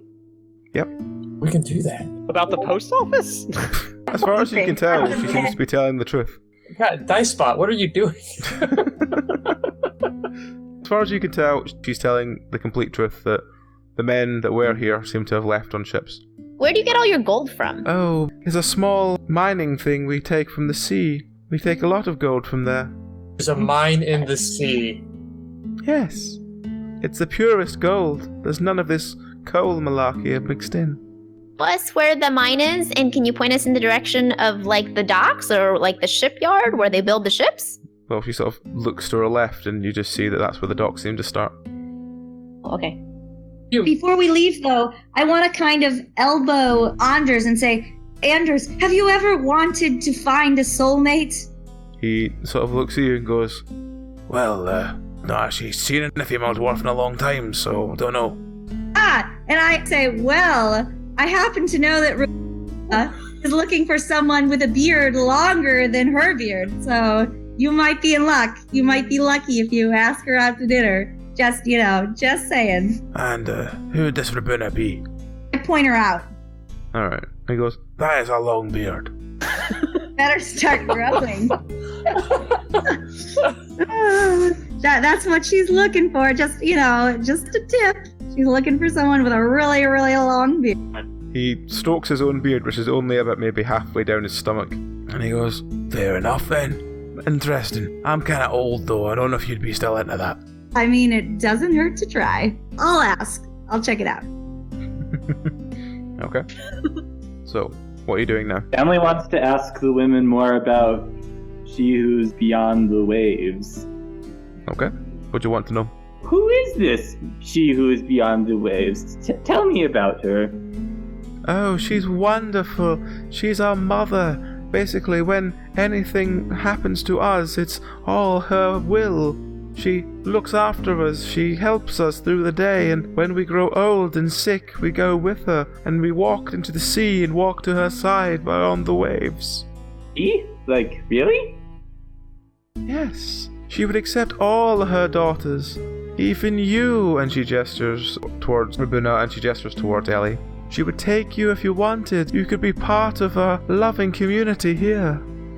She sort of suddenly seems to look like she's got to be somewhere and makes her excuses and leaves. So you're now standing next to Anders' stall, and it's about 9 o'clock at night. So what do you want to do? So Rabuna and say, hey, make friendly with this dwarf, dance with him, and maybe we could get some information or something like that. His beard isn't nearly long enough. Darling, this is the art of love. Just do what you have to do for now and see how it goes, and maybe you'll look past his beard, and if not, maybe we can get something useful, about what's going on, and just do your best, honey. You got this. Okay, I have no reservations about using him. Over, and I start chatting him up. Okay. As you sort of start chatting to him, he seems kind of confused that you're sort of being so polite to him. More than polite. It's bordering on like Assault. no. I was gonna say it's like it's like overly flirtatious. Like I'm kind of like, wow, your like stall is so nice, and your beard, and I'm like stroking his beard. He seems very sort of confused, but is quite sort of happy about this. And as you're doing this, you hear one of them on the side going, Anders, you need to get back to work. And you notice the look in his face of just like, "Rrr," and he says something to you in Dwarvish of, I'm sick of these fucking captors. I guess it's 9 o'clock at night, so I'll turn to him and say in Dwarvish, meet me in the closest tavern after you get off work. He sort of nods and his eyes look towards the Braggart's Rest, which is the nearest inn to you. Hey, it's a date! It's a date! I'll A celebratory dance. It's a date! Well, you don't know this. This is in Dwarvish. Do you speak Dwarvish? No. Well, after you tell me it's a date. Yes. Okay. So I'll turn to the rest of my group and tell them that that it's late and we should probably head to an inn so that we can rest up. Okay. So are you heading to the inn now? Yeah. Okay. Okay. When you walk into the inn, the closest inn, which is the Braggart's Rest, as I said, immediately all the women there seem to flock over all the men. They are very enthusiastically talking to like Arthur and Stanley and Barold and also Rabuna because they don't know you're female. They just see the beard and they assume you're a male dwarf. And they sit you around a table and they start like massaging you and bringing you food and wine and ale and all this. However, they're completely ignoring Ellie. Ellie does not like being ignored. I can tell you that. Arthur does not like having all this attention on him, so he knows how you feel. Harold loves it. Stanley presses them for more information about their religion that he's never heard of. Okay. Anytime you sort of say, oh, I'd really like an ale or I'd really like this or that, they immediately just bring it to you. However, as I said, Ellie's sitting the other side of the table, like, with nothing, no food, no wine, nothing. And just like, every time she says, can I get this? You just see the women sort of completely ignore her. When Stanley turns round to ask more about the religion, the girls start asking what he wants to know about She Who Waits Beyond the Waves.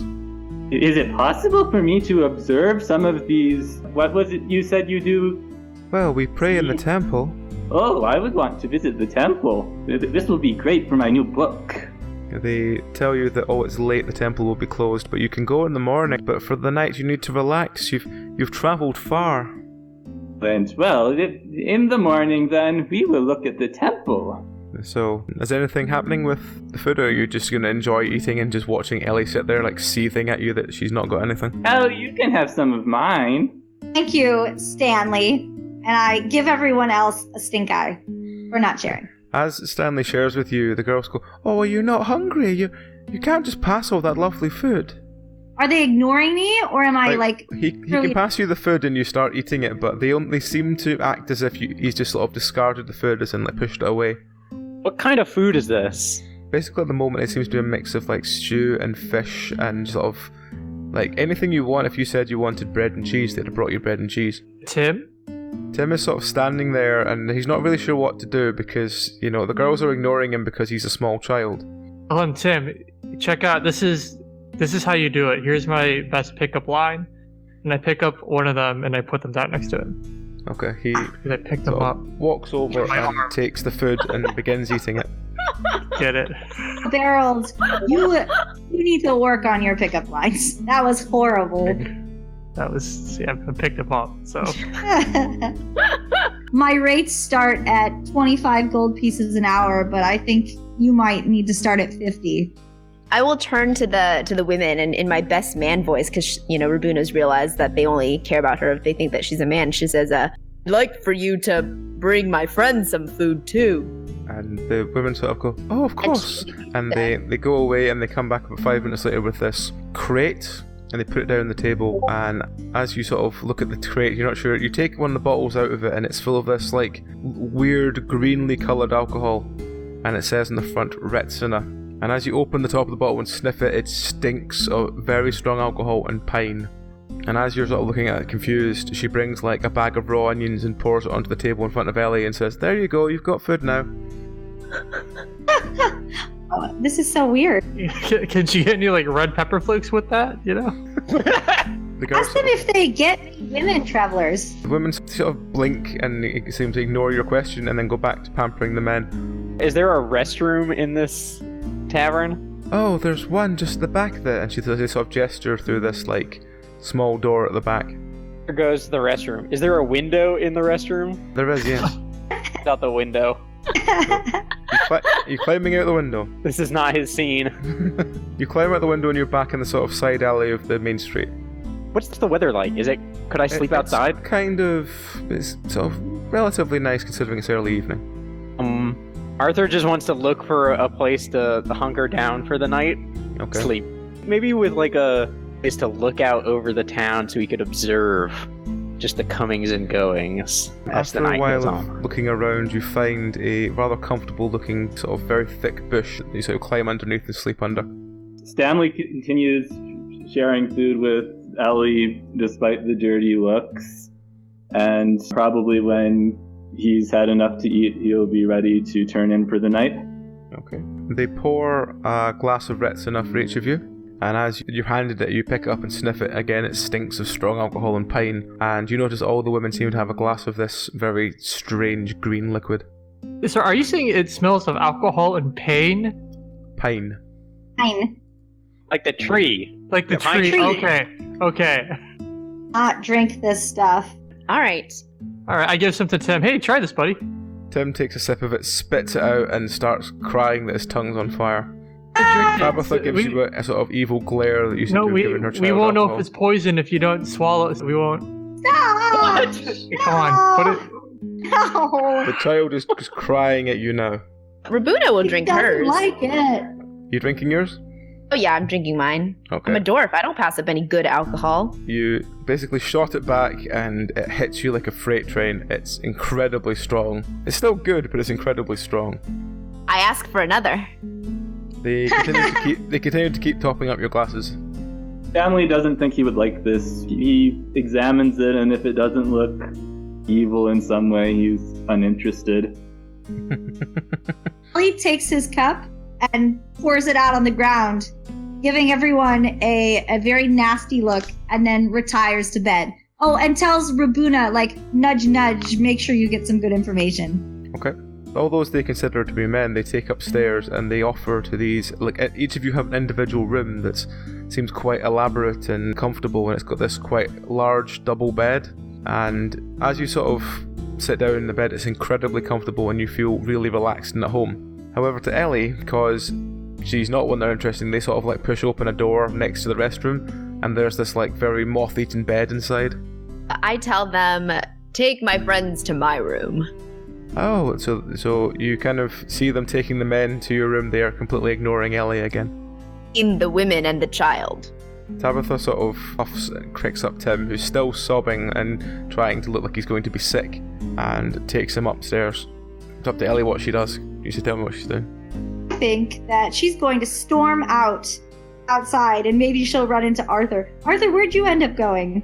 Arthur's hiding under a bush. I don't think you're going to find Arthur. You just hear like the faint sound of snoring, but you need to roll high enough to see if you hear it, so do a roll. Okay, I'll roll. Got a 6. That's fine. I don't think I hear You don't hear you don't hear him at all. Yeah. You just wander around going, I wonder where Arthur could have gone. I wanted to talk to Arthur, but oh well, whatever. Arthur didn't want to talk to you, so.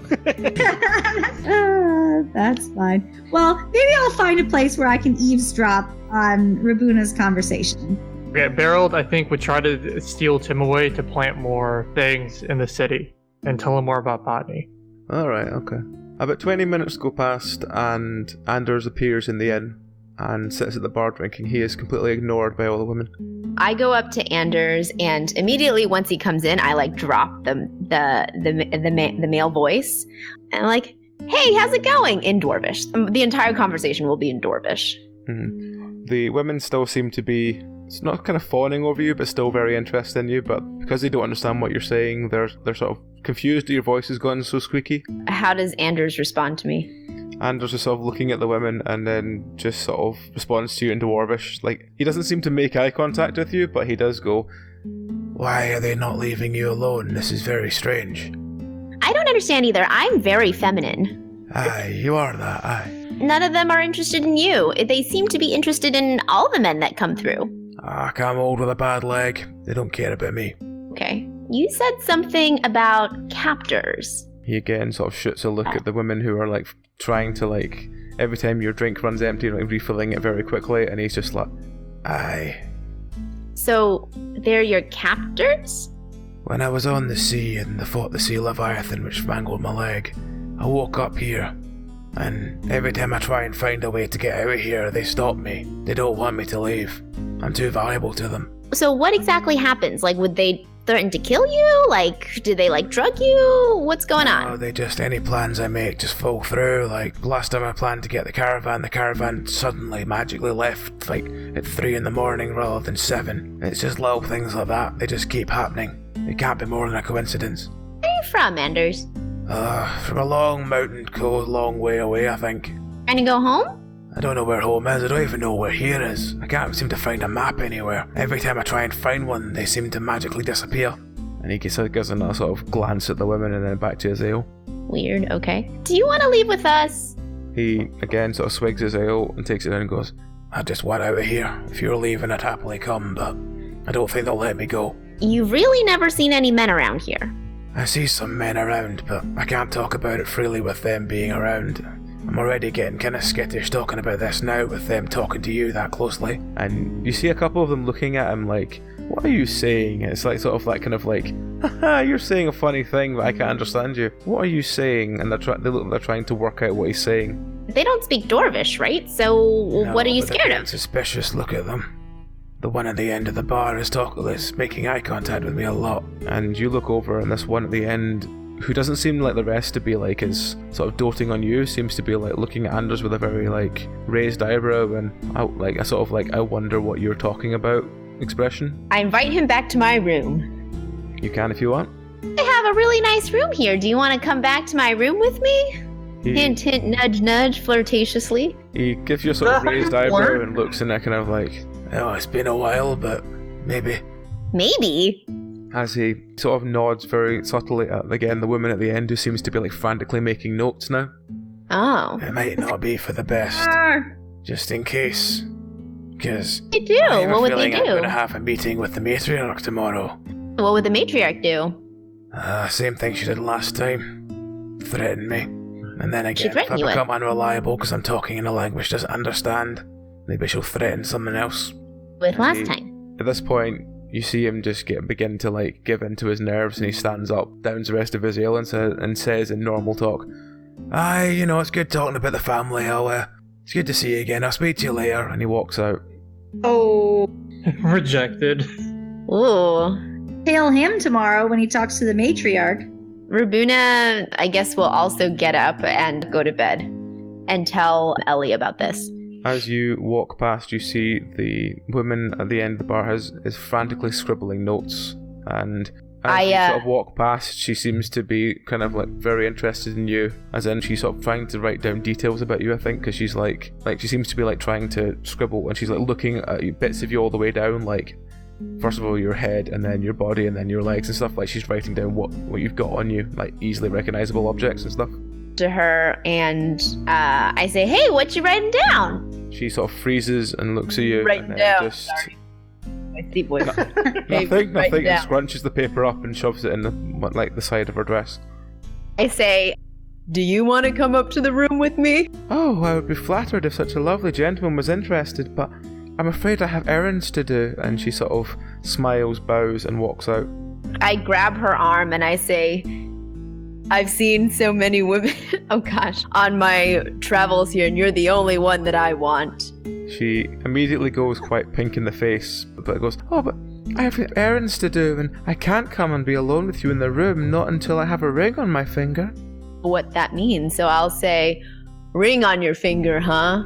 And I'll take one of the rings off of my beard that's like woven into my beard. Mm-hmm. On her finger. She takes it off you, and she sort of, you see her sort of bouncing a little bit, and she seems very, very happy, and she says, "I need to go get the matriarch, I need to make this official," and she looks like incredibly happy, and she goes, "What is your name, brave sir? I don't even know your name." Intelligence is pretty low, so I will say, "Rabuno." Rabuno. She goes, "Rabuno, oh, that's such a wonderful name. Thank you, dear sir. I will arrange your marriage for the morning." And she runs out to get the matriarch. Can I follow her? Yep.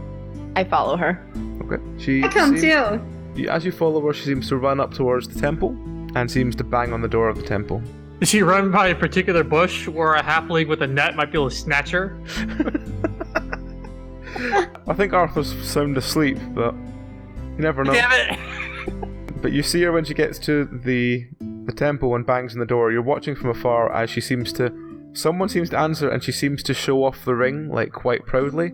And you see a couple of them act like, when we see a group of women break news to each other and they all kind of do that sort of like bouncing, clapping motion together where they all kind of be really excited. They all just seem to do that, really. Okay, And yeah. she goes And your inside chances and with Anders, you this hear the is like- sound of cheering. So what are you doing now? we're gonna get to the temple tomorrow, one way or the other. To the temple and shut the door? The temple shut the door after them, yes. Interesting. Okay. but you hear kind of frantic, like high-pitched speak from inside. If I listen at the door, can I hear anything? You can just hear one of them going, I've got a beautiful suitor, and he gave me this ring, and I'm looking forward to marrying him, and we'll be married upon the morrow. Interesting. Hal, did she seem genuine? Like she was genuinely happy? Yep, she seems genuinely excited.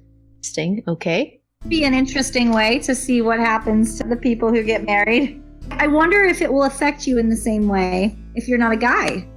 Yeah, that's true. All right, I will go home, and I'm going to come back tomorrow morning and see what happens. Okay. Is anything else happening overnight? Just trying to secretly investigate things, like if there's anything going on in the night while he's planting seeds with Tim. Does he notice anything unusual, like romping about? You sort of wander around, you eventually find a bush you hear snoring coming from, but you think nothing of it. Ah, I said, Tim, this is the famous snoring bush. It is a rare species found only in the north. Kicked, and I kicked it, and we could keep going. Yep. Does that wake Arthur? No, he's sound.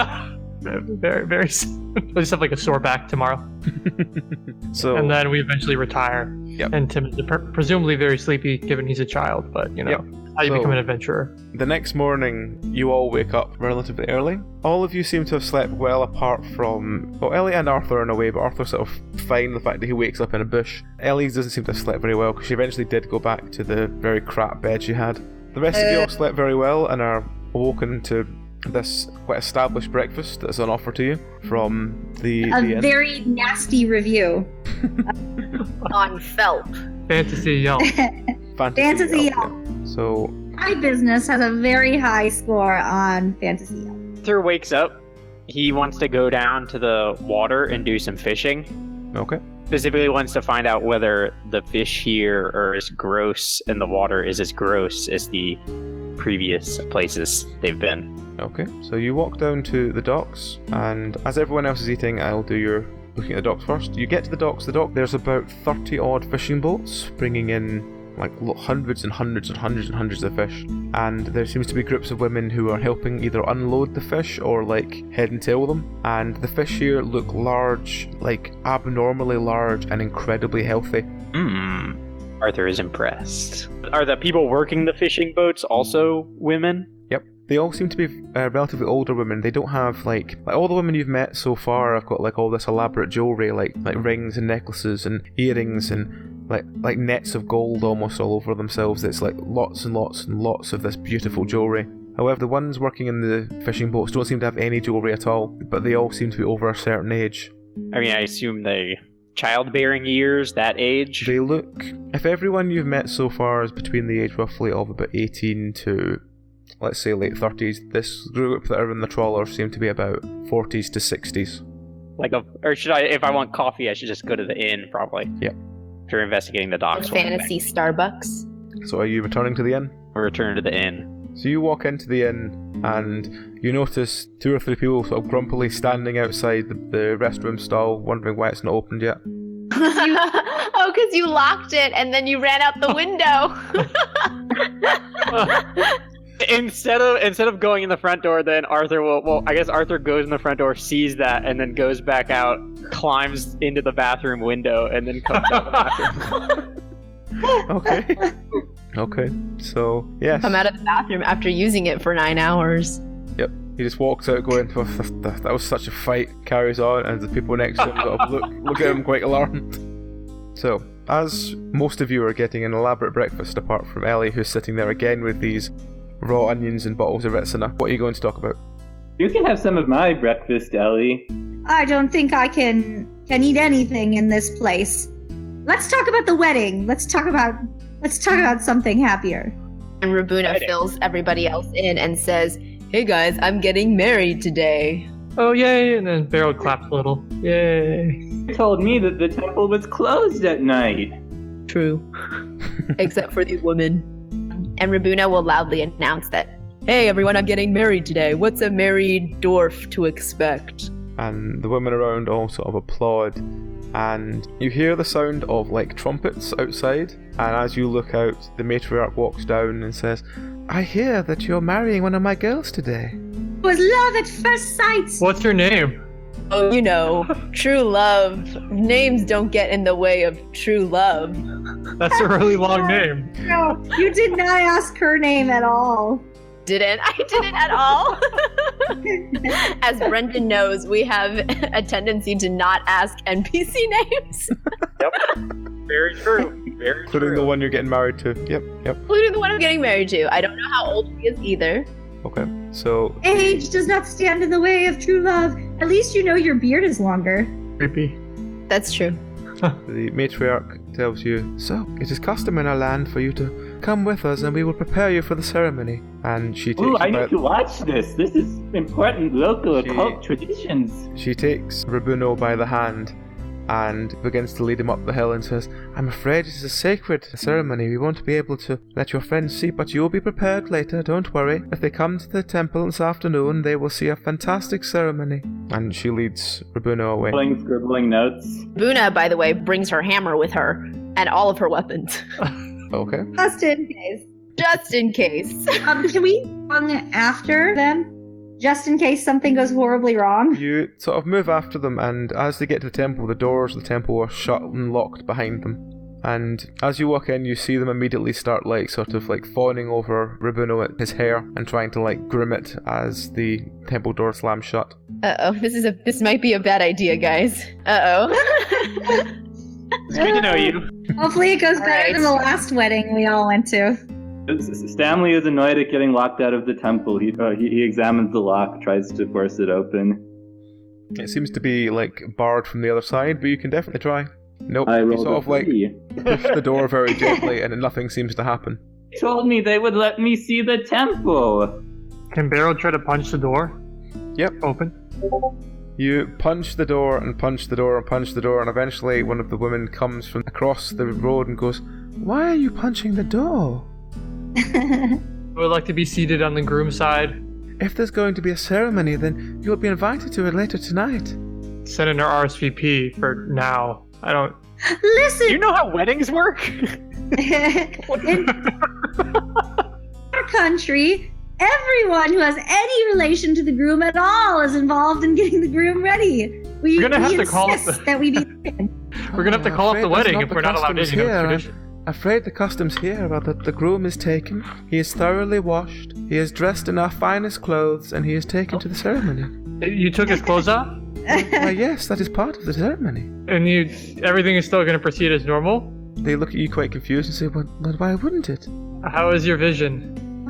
She again just looks at you, it's like, what are you asking? How much I'm do gonna you say- know about dwarf anatomy? How much do we know about what? About dwarf anatomy. Well, dwarf anatomy we assume is just like our own anatomy, only smaller, no? It's very different. Hey. Well, I want to try to bluff.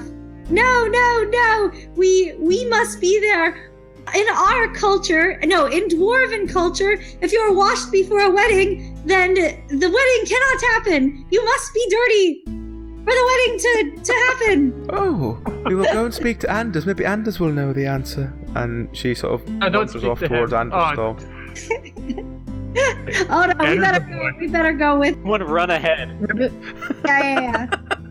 Somebody Yeah, better you're fill running in ahead, answers. and it's Anders' stall now. He's working away on something, and he sees you running towards him, and he goes, "Right, what's the big deal?" Go ahead. Tell when they ask, tell them that at dwarven weddings you're supposed to not beforehand. Why Be would they as ask me, possible. and why would that be so? Just do it. If you want to leave with us, you gotta answer that way. So, if they ask me, do dwarves need to stay dirty before a wedding, I have to say yes. Yeah. Why would they ask? He sort of looks you over and says, "Wait, where's the cute one?" Oh. And I say, us, Anders, you're gonna hear some weird things today, but I just know that all is well between you and Rabuna. And brother Bruno is getting married today. She's getting married today. No, her twin brother, Rabuno. Oh, right, okay. And he sort of looks quite confused, but sort of shrugs and goes, "Alright." Yes, then the woman turns up and says, "Anders, what is this I'm hearing about a dwarf needing to stay filthy on his wedding day? Surely they would understand our culture of washing down the dwarf before the wedding." And Anders goes, we're like to stay natural, and you should leave a dwarf natural because just the way we are. And she's like, but surely it's far nicer in our culture if you're scrubbed completely clean from head to toe. And Anders is just going, no, you need the musk for a true dwarf wedding. You need to smell at battle. And she's just like, but he's not going to be in a battle. He's going to live here. We don't need battling dwarves here. And you notice Anders kind of looking at you just like, I don't know what else to say. They're trying to convince me. I say, listen, darling, you don't argue with this. You just go with it. Be washed as much as you want. And she goes, but I'm sure they'd understand if we cleaned your dwarf friend. I mean, he's not going to have anything we've not seen before. I mean, we are girls and we have all had children. Children? Dwarves are very different from you. And is the dwarf's very different from us when they're looking anatomically? He's just standing there looking at you going, I don't know what the fuck you're trying to say. So he's like, we've got, different, bits. Bits down there. And the woman's just like, I don't understand what all the fuss is about. I mean, we're all natural and all the same under clothes. You realize? I'm just saying that if you try to clean her, darling, she may get violent. Or he may get violent. She looks at you and says, she? No! Oh no! Rabuno! Are you suggesting that is not a male dwarf? No, I'm not suggesting that at all. You're totally reading into that. Completely. We have Rabuna and Rabuno. Oh, so he's got a sister. I'd love to meet his sister. Is she about? Yeah, no. All right, we're going to have to dress up Tim, guys. Tim is going to have to... Doesn't solve the problem. That is the end game. Or you can just have Arthur put on a dress and a beard. Because they're roughly about the same size because he's a halfling. But we'll have to flip a coin. Female dwarves in this universe. No, I mean, if you're like looking about the same size. Digging ourselves further and further in. All right. I hope we can... Is that going to do any good? Like, can we talk to the Archmother or whatever? If you want to speak to the matriarch, she'll be there before the ceremony tonight, but I'm afraid it'll be too late. Your friend will be scrubbed clean by then. And at this point, you can hear a sort of sound like a sort of water, a strange sort of like water system like running down the side. They've started the royal baths. And she gestures to this like pipe that seems to like have water coming in and down the road towards the docks. Oh no, that's for Bruno's. Is the pipe within reach? It's like that sort of like an exit pipe coming from somewhere, but it's coming down and then going into like the gutter down towards the docks. Pipe, not the entry pipe. No. It's like a sort of ceramic pipe that seems to lead all the way down. Could you fit into the pipe? It's maybe about 10 centimeters wide, if that. Uh-oh. Let's clog it. Clog it. If we clog it, then it's going to overfill. And then the whole thing will explode. That's how pipes work. Do it. Okay, yeah. Potato in there. Oh no, the eel that you bought. Yeah, with the eel. Damn. So you're threw that currently away. shoving an eel into the Oh, you pipe. threw the eel away? The woman who you were down watching is watching you do this. It's like, why are you inserting that eel into that pipe? We put eels in pipes. In our culture. Oh, is it a blessing in your culture to insert an eel into someone's pipe? Yes. Nobody's considered complete until the eel goes in the pipe, if you know what I mean. Now turn away, woman. This is private. Oh. She just blinks at Ellie's you, got just it. like, what the fuck? And Tim, now you put your eel in the pipe. Tim is just sort of standing going, I don't know why I'm involved in this. It's our culture, Tim. Adventurer's culture. Yes, learn to be an adventurer and to stuff eels into pipes. Bye, woman. Lady, what's your name? She sort of shakes her head a bit and walks off. She didn't tell me your name. Okay, cool. Let's keep shoving stuff in this pipe until it explodes. Okay. So, after about 10 minutes of trying to, like, shove stuff into this pipe, the water is getting hotter and hotter as you're doing this. Are we lessening the flow out? You are, yes, but you notice one or two, like, beard hairs coming out with it. We gotta put more stuff in. What do we have? What else do we have in our inventory? Oh, I take Tim's little basket thing, I smoosh it up into a ball, and I shove it in the pipe. And his hair is really long everywhere. What? Ew. So, Yeah, I crush his basket and I shove it in the pipe. She's a dwarf. She doesn't wax. Or whatever, okay. All right, Faye, I think we've helped you as much as we possibly can. First. See, like, dead bits of eel backing up through the... So you're now sitting looking down at a pipe that seems to be stuffed full of various bits and bobs that you found as it's like water is leaking quite sadly through it now. Okay, we need one more thing, I think, to completely seal the deal and destroy this entire town. Finger in it. What else? Yeah, Tim, put your finger in there. Have you ever heard the tale, Tim, of the little Dutch boy who put their finger in the pipe and destroyed an evil cult? You are that boy. Put your finger in there. What's a Dutch boy? In the pipe! At this point, Tabitha just puts her arms around Tim and says, I think we better leave. Just part of his education. I think through this little boy, our DM is telling us that we should leave. Do we have to finish the job. We're not getting our experience points if we don't fill up this pipe. At this point, you watch Tabitha pick up Tim and go, I think we should leave. And they walk back towards the cart that you got on to get here. They're just the Subaru cart. Wait, he has to dress up. He has to dress up as Rabuna. Dude, Tabitha's a huge problem, honestly. We gotta get rid of her somehow. She's like the arc villain of this whole scenario. So, as I said, the water is still running out rather sadly. Are you going to try and convince someone else to put their finger in it? You can just shove a handkerchief. You like clog this up magically? Don't you have some magic or whatnot? Summon a finger demon to put his finger in the pipe. A finger demon? It's just a finger, but it's also a demon. Someone stuffed their handkerchief in it. I forgot I have an inventory. Never mind. Can you like take off your turban, Ellie, and stuff that in there? Like all the things, all the scarves? Harold was bleeding. I think I used it on him. Oh, that's right. I take it off my leg and I shove it in. Okay.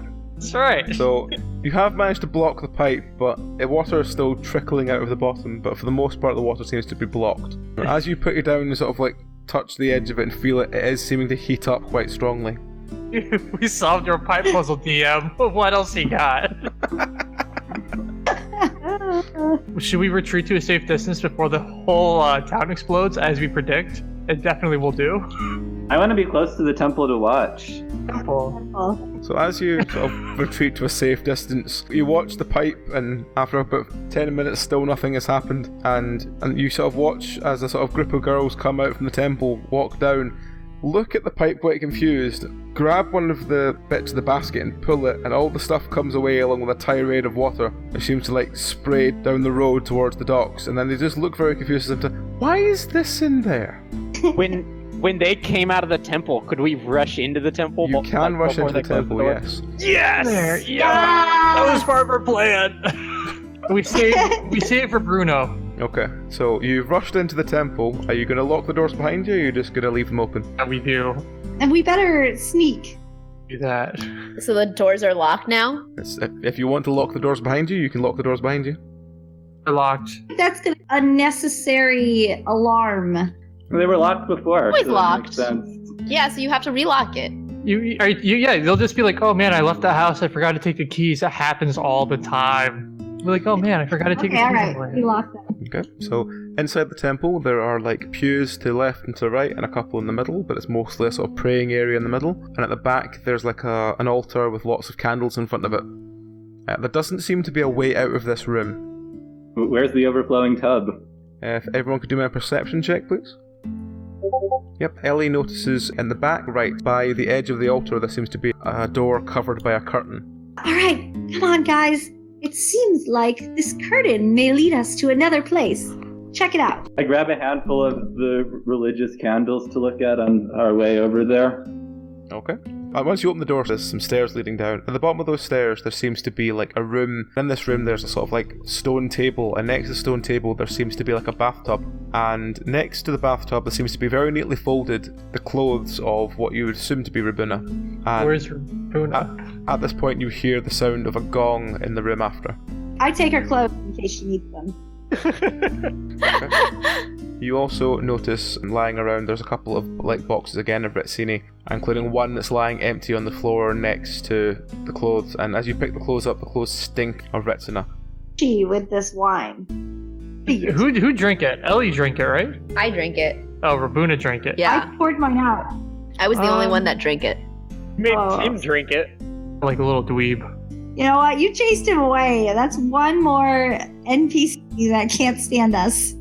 I don't get how this keeps happening. Let's get to the gong room. Okay, as you sort of walk along to the gong room, you see in the middle of the room the matriarch seems to be standing, and in front of the matriarch there seems to be like a table, and Rabuna seems to be tied to the table in front of her.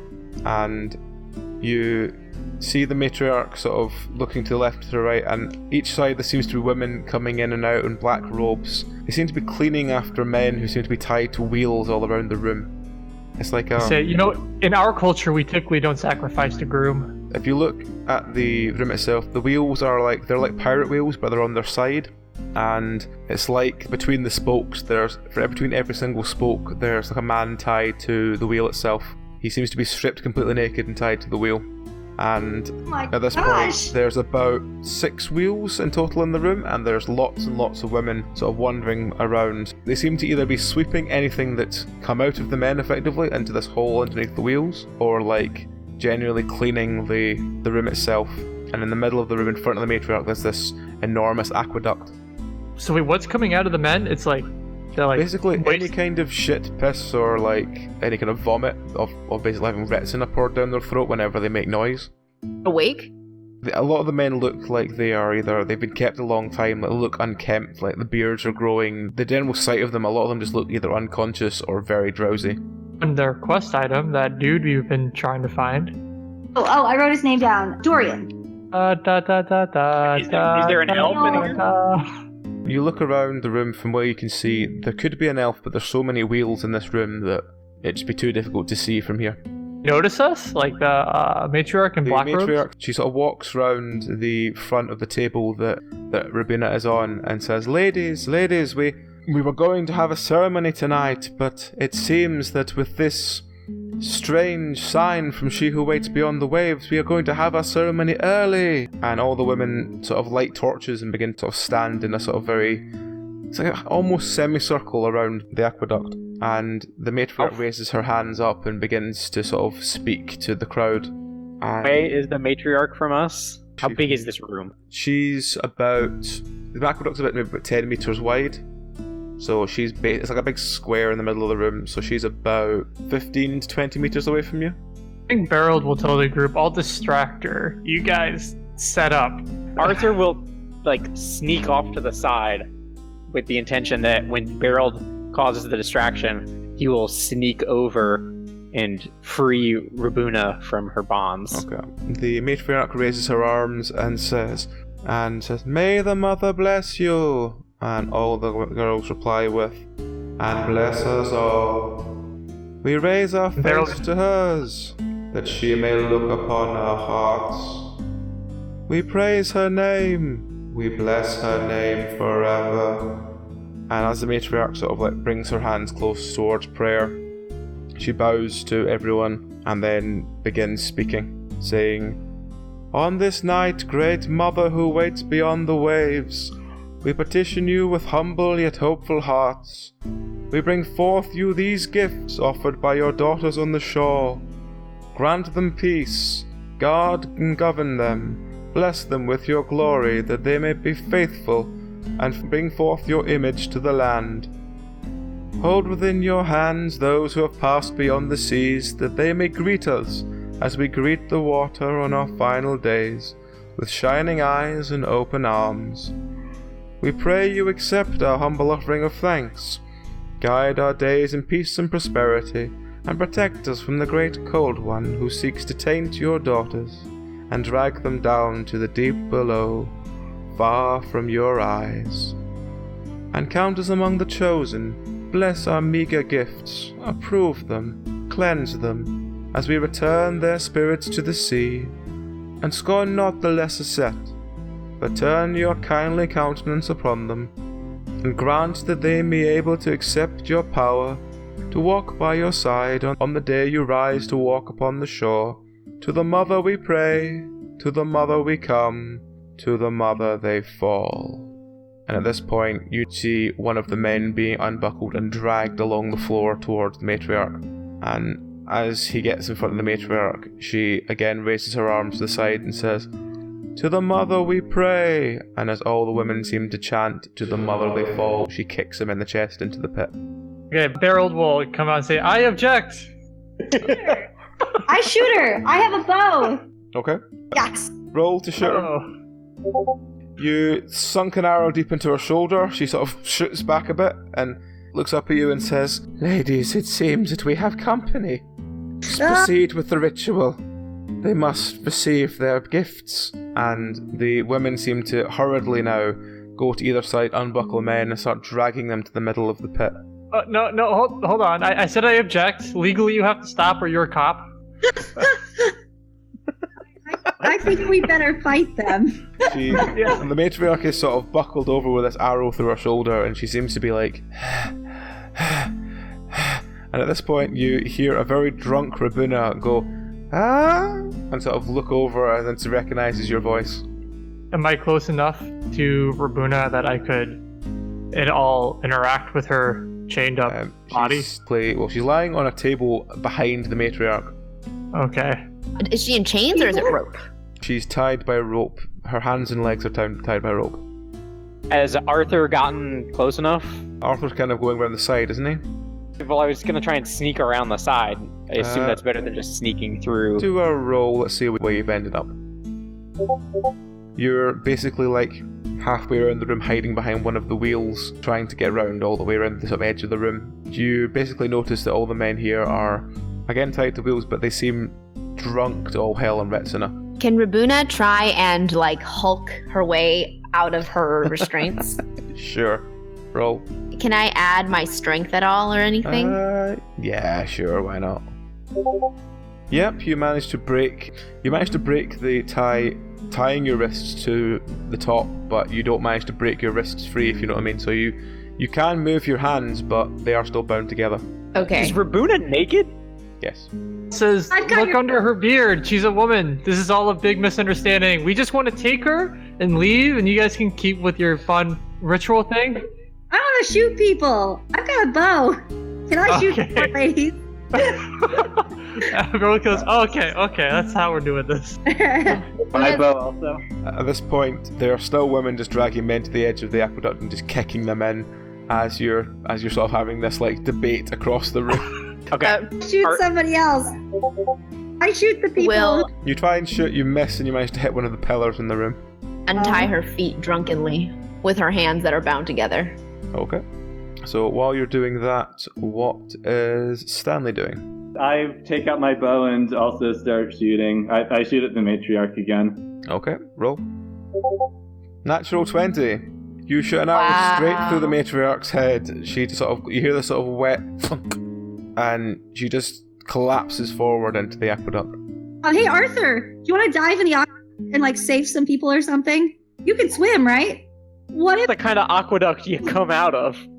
It's like a shit piss aqueduct, it's like right? A ritual aqueduct. The aqueduct, the men that have been kicked in, they don't even seem to break the surface when they fall in. They just seem to, immediately when they fall in, that's them gone. And since the matriarch fell in, the waters began to bubble. Oh.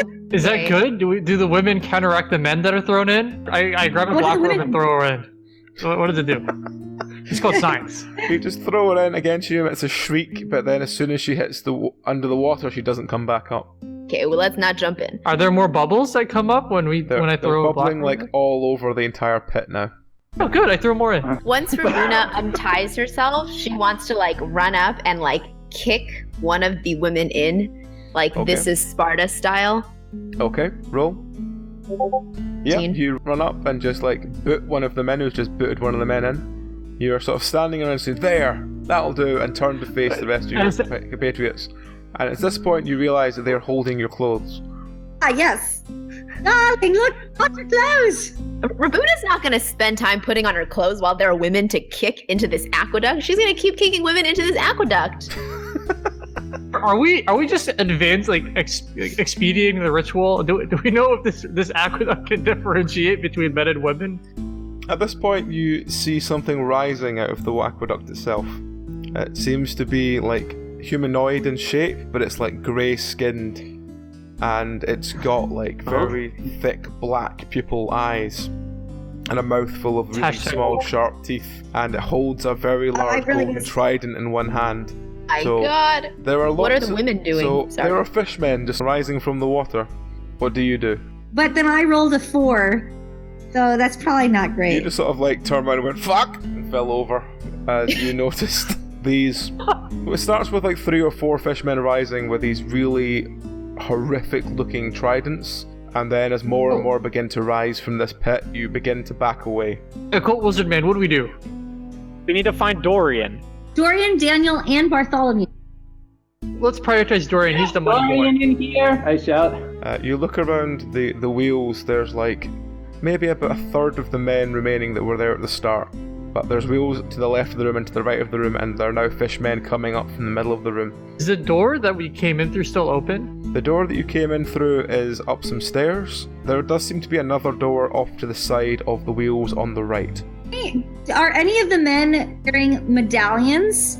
Dorian's... No, they seem... Anything that seems to have been more than just flesh, basically, has been taken off them. We're gonna have to save them all. I don't know how we're gonna tell. Let's start wheeling them. Well, I start just pushing the wheel, so the wheel starts spinning. Does that work? They spin towards the door. Basically, you can spin the wheel. The wheel spins with very little effort, and you just hear this "Ooh!" as like Get off the eight axles. men on the wheel just continue spinning round like a roulette wheel. Wait, can we break them off the axle so we can like push them? You know? You can just cut them off the wheel if you want, or you can try and break the wheel. It's up to you what you want to do. Easier to carry them on wheels because they spin. It'll be easier than just carrying the bodies. That's silly. We can't carry them all out. Oh, was the alcohol in this room or in the last room? The alcohol was in the last room. Someone go get the alcohol. What are we doing with this? I don't know if that's how it works. Okay, I doubt I poured the bottles. There's 2 or 3 bottles of Ritzler just lying discarded at the side. They seem to be ones that they've just used to sort of pour down someone's throat if they make any noise. Put my arrow in fire and set it on fire. Now it's a flaming arrow. Okay, what are you aiming at? Aim at a fishman. Okay, roll. It thunks it in the chest. It just seems to look at it and turns to you and emits a as it rips it back out of its chest. Ugh. Wait, I have antitoxin. Can I give someone antitoxin? What do you mean by give someone? Wheelmen? Can I just pour some antitoxin? Pouring antitoxin down their throat, but it might have a difference, it might not. Roll to see what it does. Okay. Yep, you pour it down one of their throats. He seems to sober up relatively quickly and just makes sort of Hey, Dorian? And then sees the fishmen and starts screaming. Are you Dorian? Shut up. You just hear him screaming, "Get me off this wheel! Get me out of here! Get me out of here!" as he's still tied to the wheel. Okay, I regret this. So I punch him to shut him up, and then I try to kick open the door. Roll to see what your punch does. Yeah, you punch him, you just knock him out, and he just sort of sits there like his sort of mouth falls open and his tooth falls out. Okay, that was a little harder than... Okay, I try to kick the door open. I guess that's your second You roll. run and kick the door open. The door is now open, and it's now reveals to be right next to where the cart is. You see 2 or 3 groups of women loading these boxes of what looks like gear onto the cart. Roll the men into the cart. You can't get the wheel through the door. God, how'd they get them in the door then, huh? Wait. You have to take them off the wheel to get them through the door if you wanted to do that. The carts are now filled with these boxes? The back of the cart is now filled with these boxes, yes. The sort of storage space of the cart.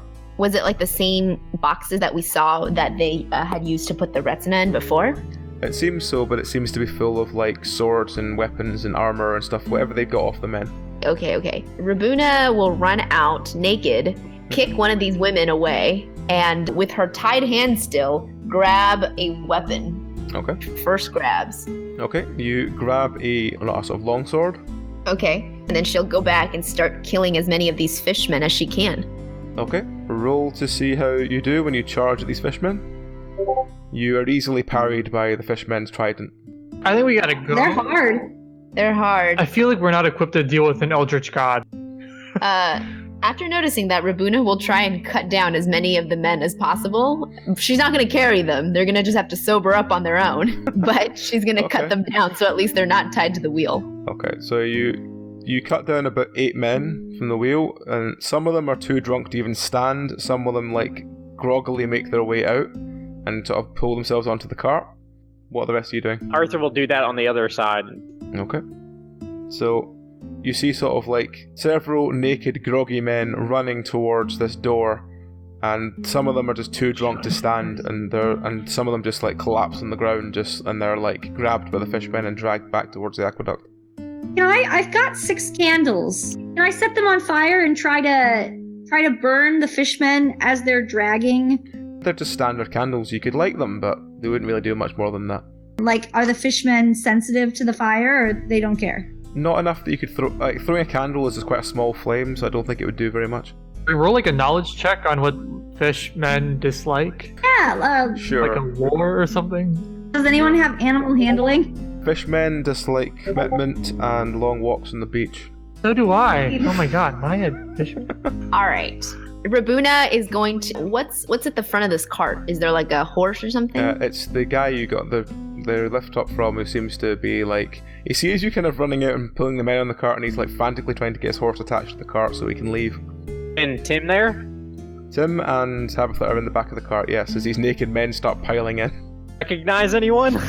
Not so far, though. She's just covering Tim's eyes, just like, oh no, it's happening again. Alright, okay. I guess I've got a dagger, all 3 men too. Okay, so you free the last of the men that are there. Again, some of them are too drunk to stand, some of them are scrabbling their way towards the cart. What do you do now? Rabuna will turn to one of the women as she's like running away towards the cart and be like, what did you guys do? What is happening? Why did you guys want this to happen? Do you mean one of the women as in one of the party women, or one of the actual women? The actual women who were part of the ritual. The woman just points to you and says, "She who waits beyond the waves must be satiated. These sacrifices are for her. They keep our town clean." They keep our town clean. The best way to save this would stop she who waits beyond the waves. That might help everybody, but I don't know what exactly to do about her. Now she's just like because she's really not waiting beyond the waves right now, right? She's like right there. She who is no longer waiting. You formerly waited beyond the waves. How many fishmen are there now? There's about a good 30-40 of them that seem to have come from the water. Okay, let's get the hell out of here. Let's go. Jump on that cart and run. Jump on the cart and I tell him, go back around towards Anders' place. Okay, so you ride next to Anders' cart. Anders sort of limply climbs onto the cart best he can, and you make a break for it, and you leave Eisenport. Is there a Dorian on the cart? A lot of the men are sort of dazed, they don't really know what's going on, but there is not a Dorian, no. Bartholomew or Daniel. They sort of look through all of them, no, there's none of those are there. Is there an elf be a Dorian? There's 1 or 2 elves, but that's about it. And Should be in their 80s with long blondish hair. No, these look like they're a lot older, like, and they're sort of 200s odd for an elf. Just a person. Yeah. I wonder if they already sacrificed the ones we were supposed to get. Probably. So as you journey through the towns, Tim and Tabitha get off at Missenden, and the rest of the men continue with you onto the city itself, after like grabbing stuff out of the gear bags to pull on to hide the fact that they're all naked. So when you get back to the town itself, you pull up and the men sort of jump off, and they seem to all be quite content by the fact that they've all got back home and be very praising and everything. But the merchant appears and he goes, my friends, who are these men? Where did you find these men? At a wedding. Oh, I see. Did you find my son amongst them? Is he here? We tell him the story of what had happened in Eisenport and that his son is probably sacrificed. Why would you tell him that? To this... Sure. Please closure. Find out what happened. Tell him that he was probably sacrificed to bring about this goddess. He seems a bit crestfallen, but he recognizes 2 or 3 of the other men, and he starts talking to them, and though he's lost his son, he seems quite not completely heartbroken, because he seems to have found 2 or 3 of his older friends he's had that have gone missing. So he's saddened, but he's got a couple of things that make him slightly happier. Well, he's had a long time to get over his son. He gives you the pay you're due, and that is the end of the one-shot. happens to the rest of the world? We did it. Yay! That's a tale for another time, I'm afraid. But Someone else's problem. But before we stop, it's time to basically do whatever plugging you want to do. So the floor is yours. Please tell us about your podcast. Our podcast is called How the Quest Was Won. It comes out usually every Monday. It is about a group of 4 heroes. Oh, not 4 heroes. We're slowly ending the world. They sort of bungle their way through and cause more problems than they solve. But it's pretty funny. We have Ruined one empire so far. I disagree. I don't think that we ruined it. I think it was already on the way to ruin. Bad things happen around us, which may or may not be our fault. We are a D&D 5e adventure, and you can listen to us on iTunes and Google Podcasts and everywhere else you find podcasts. Okay. You can follow us on Twitter. Our handle is @HowTheQuest. A Patreon at www.patreon.com/howthequestwaswon. This should go live, I think, around the about the first third of October. So is there anything you're doing then that you wish to plug now?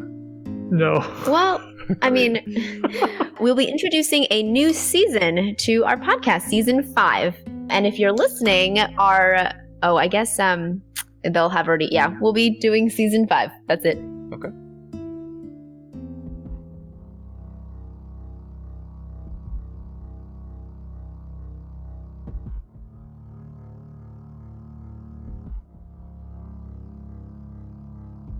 And with that, dearest friends, time has run out for our tale with our group of adventurers. We hope you'll join us in taking the time to support those that dare to traverse our dungeons, and maybe even listen to their own bard's tales, for what is a good story if not shared with as many folk as can be sang to? As for ourselves, you can follow the many tales of Penance RPG through both our Twitter or Facebook at Penance RPG.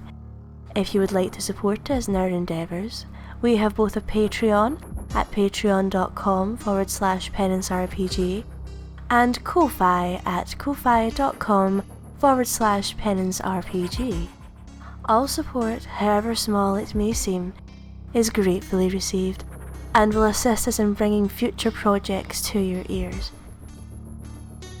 And as the evil that was in the north returns to legend, and as another group are left changed forever, we only have this to say.